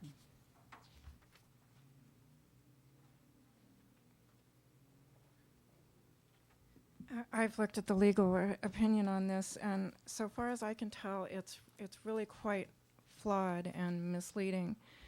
The Education Code doesn't authorize the district to mandate an expulsion recommendation for simple possession or use of a unlawful substance. They can consider. They still have to go through the mandated checking to see if all other measures of correcting the problem have been exhausted, and so that mandatory recommendation for expulsion is not legal. And so far as I can tell, in the legal opinion itself, it says that, and the legal opinion doesn't authorize a mandatory recommendation for expulsion on the third offense. There's also a mistake in the legal opinion where it says on page 3 that currently district students who commit 2 offenses are suspended for 5 days and recommended for expulsion, but that's not true. The district's administrative regulation on that, which is AR 5144.1, only authorizes a mandatory recommendation for expulsion if they are unlawfully selling a controlled substances, not possession or use of a controlled substance. So that's also wrong in this legal opinion. So I think that you guys need to read this legal opinion again and see and take a look at these inconsistencies. Another problem is the recommendation for teen court in the second offense. You cannot mandate as part of an expulsion or any kind of mandatory behavior for a student to go to teen court. And teen court would be violating their own statutory funding laws if they accepted a student under such circumstances. Teen court is strictly voluntary. And right now you're expelling kids with the mandatory 30 seconds. Recommendation that they go to teen court before they can come back to this district. And that is not, teen court cannot legally accept those students. They are. And you cannot be referring kids to mandatory teen court. I mean, if you can imagine a kid who, the teen court is supposed to be a voluntary program for kids who want to go through it, who want to take responsibility. But you have kids that you're expelling who didn't commit the offenses, or perhaps it was a manifestation of their disability, and they're still being expelled. I mean, that does happen. Can you imagine the experience of them being mandated to go to teen court? They didn't commit the offense, yet they have to pretend that they did and have their peers judge them on it. I mean, that's so incredibly destructive, and that's why teen court is mandated by law to be only voluntary. So you guys need to stop your policy and not allow teen court to take these kids. They should not be taking these kids. They're violating their own funding statutes. They're doing it from other agencies, other school districts too, and from Okay, probation. you need to Mandating wind up, Ms. kids Renard. do this. You know, since there's literally no one else in the room, I'm would aware you of that, mind Ms. giving me an Renard. extra I'm minute? aware of that, Ms. Renard, but the fact is that we have members of the public that come to every meeting and they get 3 minutes, and it's not fair just because there's nobody else here at this time for you to get different treatment from everybody else. I also know that you have the discretion to allow 1 or 2 extra minutes, and that's all I'm asking for. And considering the importance of this issue, and I'm not wasting your time here, I'm discussing issues of importance and that are relevant, and I'm giving you information that you need. You know, all those things considered, it seems like 1 or 2 extra minutes when there's absolutely no one else in the room would be appropriate. We have to listen to an argument, though, for a couple of minutes, and We I have- have That's other not things on my agenda- fault. My agenda, I need to. Could you just let me make 1 or 2 more quick points? Yes? It's up to Rather not. I mean, I'd rather do the report on English learner Well, progress. that's up to you. You know, I'm just I- saying that 3 I minutes feel, is- you know, it's the way you choose to handle this meeting. If that's the way you choose, then I have to accept Thank you. it. Thank you. It's been 5 minutes. Can we go back to our discussion of this? Is there anything else?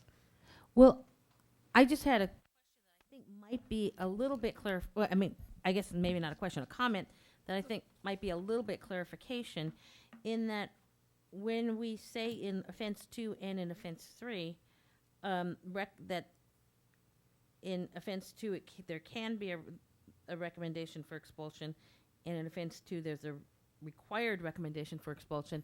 I believe that we mean that the principal is required to recommend expulsion, but the hearing panel is not required to recommend expulsion. Is that correct? That is correct, nor Okay. is the board obligated. And the board is not obligated to approve the expulsion. Correct. So I think that maybe was unclear, that we're simply saying the principal will recommend it. It'll still go through the hearing panel, go through the whole due process, and the board will make its own decision. And Mr. Gonzalez, if you would check on the teen court and having that as mandatory. We will check. Thank you. I just want to clarify with you, Mr. Gonzalez. I understood you to say that we won't see this again until the principals and assistant principals have had an opportunity to take a look at it. That is correct. Thank In you. addition, you can count, or I believe that we will present it to you in August. Obviously, the Thursday meeting, because of the Brown Act, we will not meet that requirement. So we'll be in August. We come back to you. We have one more thing on our agenda. I would like to get to it if you all are willing. We're 5 minutes before our last time here, but a report on English learner progress. Oh, well, 5 minutes before the 10:30 deadline here, before we're not allowed to take another item. Or we'd have to reconsider. So. Want us to go? Yeah. Okay. Good evening. Go ahead and put the. This is a report that's going to be done in 3 parts, and actually Michael Gonzalez is going to do the first part, and then I'm going to follow, and then Cynthia White's going to finish it up. And so, Michael, why don't you go ahead and start? Let me share with you very quickly, just to review very quickly some history. 2 years ago, we were visited by the categorical program compliance folks. One of the things that they pointed out to us that we were in non-compliance was on a district-wide evaluation of our English learner program. We worked with staff to produce a monitoring evaluation system and submitted that to the State Department about 3 months ago. We were notified last week that that accountability system had been accepted, and we are now in compliance with all elements of the CPM process for English learners. Part of our agreement with the state was that on an annual basis, we would come to the board and report English learner progress to the board. And that's partially what this report is about. We will submit to you a complete copy of the ELSA report. The ELSA report, it's an abbreviation for the English Learner Subgroup Self-Assessment. It's a multi-page document that views performance over time. We're not going to spend a lot of tonight's meeting time with that, but we will submit to you the full report in a board brief, and at your leisure, you can review it. I will share with you very, very quickly that the importance of the English learners is that in the secondary district, or excuse me, in the elementary district, they're beginning to approach almost 50% of our student population. In the secondary district, it's much smaller, but the implications for both districts are very great. The No Child Left Behind legislation, our performance on the STAR testing via the No Child Left Behind means that this is the largest single subgroup that we need to focus on. We have made some very great strides. We have up till now met the 2 Title III accountability requirements. We have, in the elementary district for the last few years, we have not met the 3rd prong of the English learner accountability measure, and that has to do with making sure that our English learners in the elementary district are at proficiency as measured by the federal government in English language arts and math. And so we've reported to you continually our struggles in that regard. You now know that the test scores are going to increasingly come up to a steep slope, so it's going to continue to be a challenge for us, but you know that both the elementary district and the secondary district have been working on a effective instructional program and support services to make that happen. Before I go back to introduce Dr. Hayden, I want to share with you that programs like AVID, accountability measures like EduSoft, the report card that the elementary district has been working so hard, our implementation of teachers on special assignment who work specifically with English learners are all part of this very coordinated reform effort designed to improve achievement among English learners. Without further ado, let me introduce to you again Dr. Davis Hayden, and we're going to go through some data very quickly. Thank you. I want to add really quickly, when Michael was talking about the AMAO 3 that we didn't make with the targets in English language arts and math, I mean, they measure English language arts and math, but we have made our targets in math. And I know he didn't mean that we hadn't, but it just sounded like that. We have made those. It's just English language arts. Okay, this is a lot of data, but I want you to look at, and let me see, is it the FN key, this one? The pointer. Yeah, it's this one. There's no pointer on this one. Okay, this is how we've been doing in terms of the numbers of EL students in our district. That's the district total. And if you see from 1995, it's been very steady and approaching, like Michael said, 50%.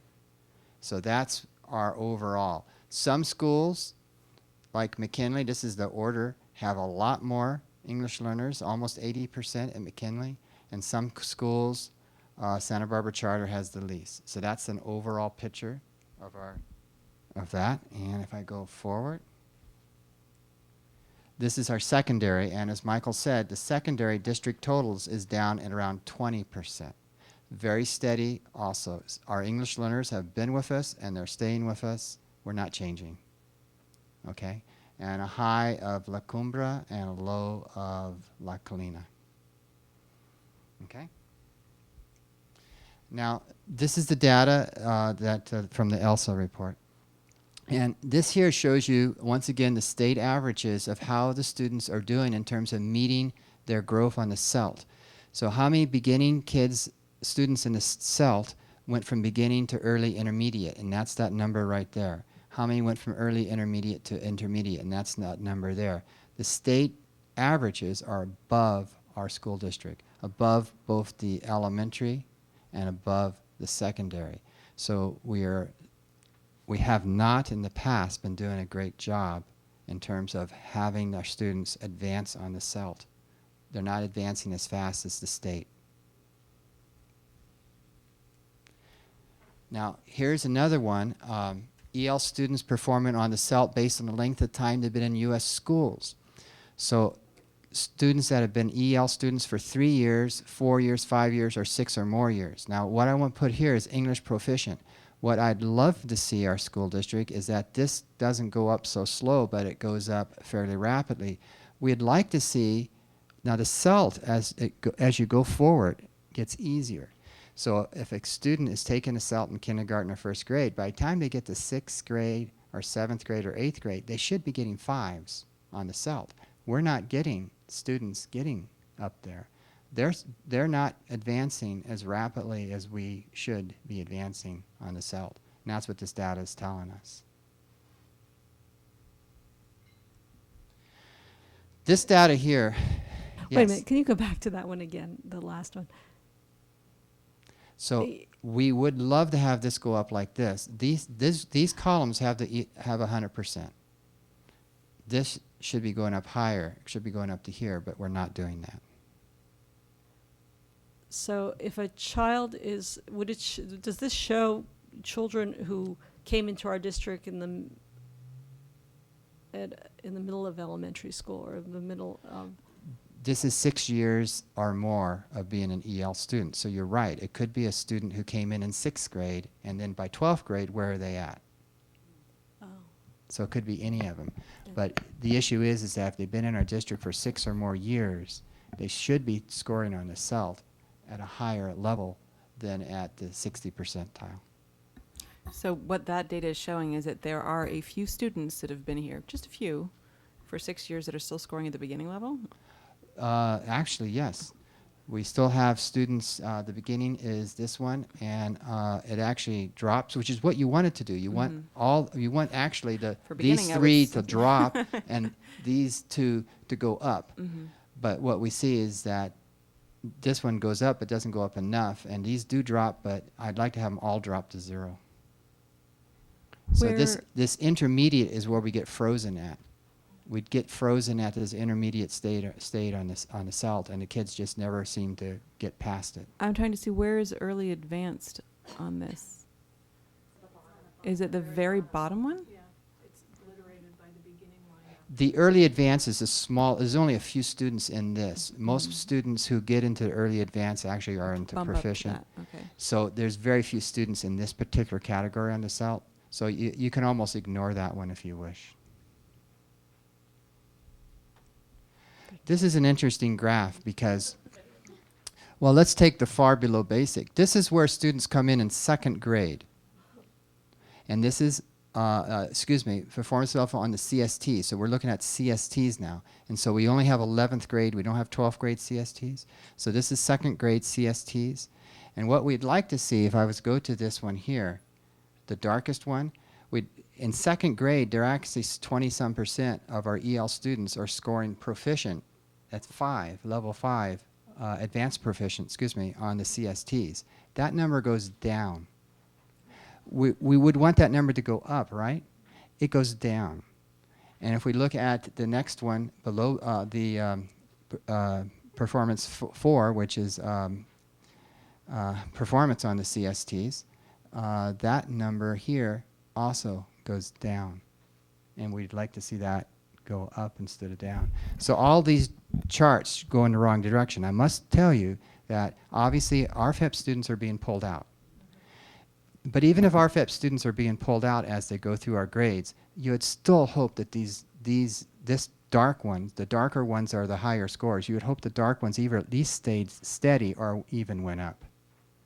So this is not very nice data for our school. It's a historical, because these kids were in our district 11 years ago. So it's a historical graph as we go back, you know. So they were actually being in our elementary district 11 years ago when we may not have had as a solid EL program. I'm sorry. I want to make sure that I'm understanding this. The grades across the bottom Yes. indicate. I thought you had said, and so I may have misunderstood you, that it indicated when students entered our district. No, this is the grade they're in right now. This is the grade that they're in right now. This is 2000. Okay. It doesn't say on so here. do we know how long they've been in our district? We're assuming that some of these students maybe just joined our district that year. Some of the students joined too, but the majority of them joined our district back in elementary school. Okay. But the main point is that they go in the wrong direction. But if we do have students entering our school at different grade levels, then you would see it go kind of like that. No, if you went back to that first one, how many years in the district did their scores go up? Remember, we only got to 60% of them after 6 or more years. So we have the same phenomenon there. I think that the number of true newcomers, the higher up you go, just gets to be a smaller and smaller number. It is, yes. This is the number of EL students. This is now years in the district. Once again, this is a historical look at things. Excuse me. Yes, years in the district. So we don't give Casey to first graders. This is number of years in the district, and what you can see here is passing the to 380, and it's almost 0. So this is the No Child Left Behind passing the Casey. The only reason why the Casey, we actually get kids get a fairly decent score in the Casey is that the Casey allows RFEP students to be still in here if they haven't passed the CSTs for 3 times or more. So, but this is pure EL students. We have almost 0 passing the Casey at federal standards. And this is passing the Casey to graduate. And here, these are, by the way, special ed kids. That's why it's 13 and 14. Okay. But these are now Casey kids, and you can see here that we actually get up to 40 or 50% of the ELs passing the Casey for graduation, which is a lower standard. This data almost all comes from the ELSA report. I have only 2 more charts. This is, we were asked a question about RFEP, and so I went ahead and put this in here. These are all blank because this is this year's, so I only have 12th graders. I didn't go back each year, 1 year at a time, and we only have 2 years of Aries anyway. I'd have to go back in SASE to fill in all these numbers. But what I'm looking at here is that we have changed our RFEP policy, and it's incredibly consistent. And what it is that if I go to this graph, you can see that starting in around 02, 03, we decided to start RFEPing later. We were RFEPing students in kindergarten. I don't know how that happened, but we were RFEPing students way too soon. That's redesignating them as not English learners, but as English fluent. And that was really a disservice to many students to be doing that. And it also was it really hurt the middle schools when it came to No Child Left Behind. So we changed the policy, and you can see here, we're now mainly RFEPing students in 6th grade. And I'm actually pleased that we got around to this policy and we made steady progress on it. If I go back here, you'll also see one other thing. The numbers changed drastically here. And that's because the standard we were using RFEP was really low. And so we increased the standard so that they had to have a much higher score in order for us to RFEP them.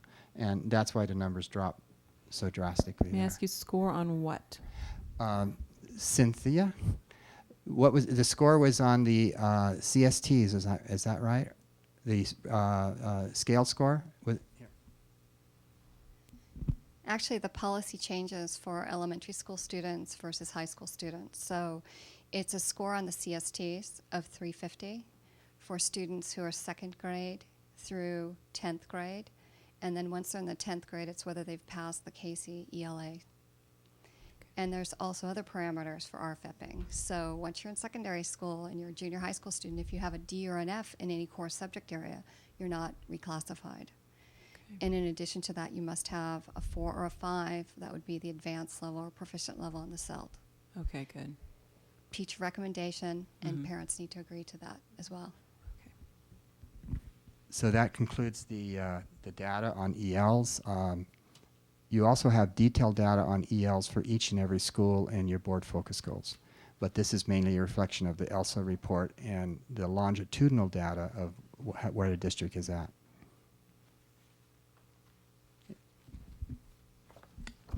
Thank you. Actually, it's probably better on the document camera. Thank you. One of the other clear directives from CPM was to have a monitoring system. In addition to an annual evaluation of English learners, it's how are you going to monitor their progress so that the scores at the end of the school year on the CSTs aren't the answer to how are you doing with your English learners. So this diagram or this framework represents what our schools have been using in secondary this past year and what our elementary schools will be doing in the coming years. And that is, we start with a PLC, or a professional learning community, in an elementary school. At this point, they're calling them grade level meetings. And in August, our teachers will evaluate the test scores that they have from the CST data, CELT data, ADEPT data. For our secondary schools, we use curriculum embedded data such as the Holt entry level and the High Point diagnostic placement data to inform their instruction. And that's what data-driven instruction is all about. This is predicated on good instruction, and that's really the key here. And Michael mentioned that the strategies that we've learned in AVID, the strategies that we've learned from Susanna Dutro, those are going to be key to our success. And so we start with our curriculum, our frameworks, our standards. And something else that we're using is common curriculum and common pacing, meaning that not that everybody's exactly on the same page, but we're working on the same standards at the same time. In addition, we look at some of the protocols that we've learned in our professional development, which is why I've got professional development there in the center, because it's ongoing. And we're not going to do well unless we continue with very intensive professional development, not just on our systematic ELD, our AVID Wicker strategy, which are writing, inquiry, reading, and collaboration, but it's also SIOP. And SIOP is the Sheltered Instruction Observation Program protocol, where we look at our lesson preparation. We build background with our students, including academic vocabulary. We give them comprehensible input using those strategies that I've discussed, and that they have the ability to interact with one another in a meaningful way. They have practice, and it's really all predicated on good lesson delivery. From the instruction, we go back to our PLC, and we do after we've done our assessments, and we monitor. And this is what CPM has asked us to do, is to put a monitoring protocol in place. At this point, our ELD program in secondary is using a quarterly benchmark, and they're all embedded curriculum. Those types of embedded benchmarks are going to be used at the elementary as well. We use EduSoft in secondary and GradeWorks in elementary to evaluate that data, and then go back to PLC and talk about that data. So PLC and grade level meetings is a conversation. Teachers sharing information about the data, and the data informs then their instruction. And we look at regrouping students, sharing strategies for success. And this year, what we're talking about and working on is systematic intervention. Intervention is one thing, but systematic intervention is a different thing. Systematic intervention really looks at what we might call the medical model, where once we see that a student hasn't been successful, that we prescribe specifically for that student intervention. So I'm going to share with you La Cumbra's Pyramid of Intervention. Last spring, all of our secondary schools and several of our elementary schools went to the Pyramid of Intervention training. And although this is difficult to read, the pyramid idea is that we start at the base of the pyramid with all of the things that we give all of the students. So that's 100% of the students at La Cumbra Junior High School. And I'm not going to go through every little thing that's in here, but receive academic, social, emotional interventions, if you will, and programs. Those students that aren't successful then have other kinds of interventions. And it's getting to the point where we need to look at how do we systematically intervene with students so kids don't fall through the crack. And that's what we're working on this year, is how do we get that system in place in all of our schools. So not only are we monitoring, but we're intervening and helping students be successful. Yes. I can wait until you're done. I'm pretty much through, because I'm not going to go through each level of, once, if they're not successful at the next level, eventually what it gets to is the top, and the top level could be one-to-one intervention and SST. SST could actually happen in the second level. It's going to be dependent on how the school puts together their intervention model. I realize that each student's needs are going to be different once they, need to move up this pyramid of interventions. But is there any way to assess what are the most successful interventions for specific problems? And the reason why I ask is that now we're starting to see data that the supplemental educational services aren't yielding any big payoff. I think actually that's something that Davis and I are going to have to look at, because this pyramid, for example, has a lot of different interventions, and what we'd want to cull it down to is a couple of interventions that we find success with. We know, for example, at La Cumbra Junior High School that they do a lot of tutorial before school, at lunch, after school in mathematics, and so the kids get a very individualized program in mathematics, and the scores are demonstrating that that's successful. So I think, as we move forward with this, it's going to be the data that's going to tell us which of these interventions are most successful with the majority of students. Could I ask you a quick question about the quarterly benchmarks? Yes. What I've seen is that in some schools and some programs, there's a disconnect from test to test to test. Is there any tie-in between the quarterly benchmarks and what you're expecting to see on the STAR tests, for example?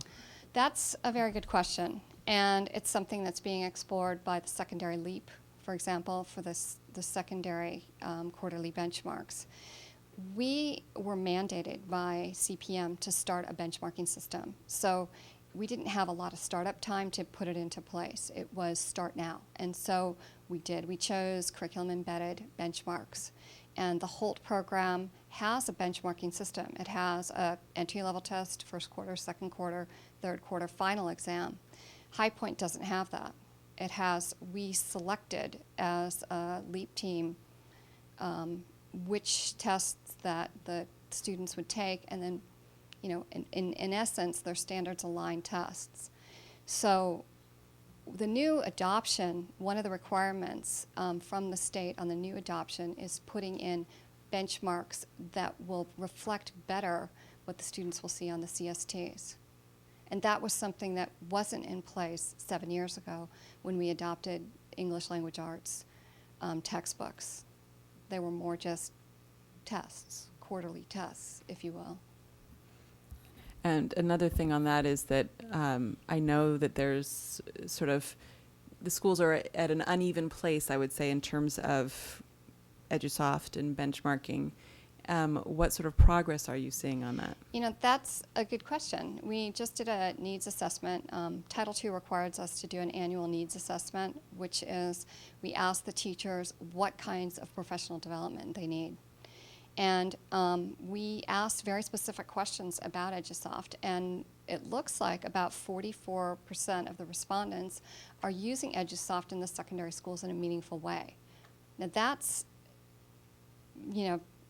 surveying all of the teachers. That's the PE teachers, the counselors, the administrators, everyone, art teachers, who aren't at this point mandated to use the program.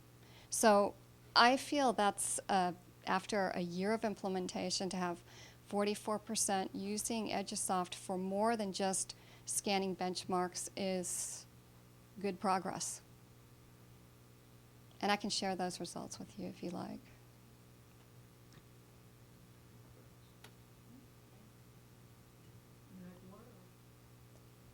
That's it. Thank you. Just a quick cranky comment at 10:50 at night. I really don't like getting to items like this at 10:25 at night, and I don't know if it's, we were trying to finish up because we weren't going to be meeting for a month. I understand that, but it would be really great to get to things like this earlier in the evening. The only reason this was put on later was that we knew the other items would draw people who needed to present or, yes. We expected more public, I guess, but. I wanted to say originally, the LEAP, the presentation for the LEAP was going to follow this presentation so that you could see some of the activities and elements that are going into that you were presented with the elementary LEAP.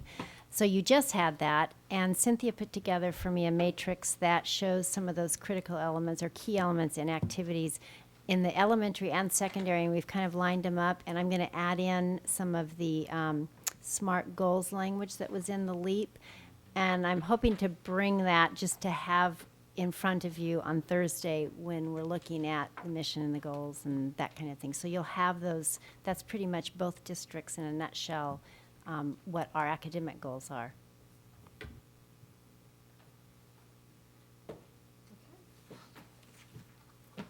Thank you all for staying so late and for doing that for us.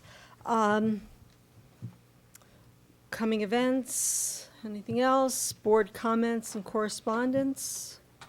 Future agenda items?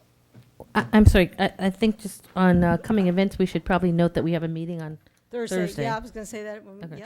Yep. Good. Yep. We'll be back here Thursday, June 10th at 3 o'clock. 3 o'clock. We have a very brief closed session item because of student expulsion stipulated agreements that we can't wait a month for. But we'll get to open session very quickly. Any future agenda items? Nope. Meeting's adjourned.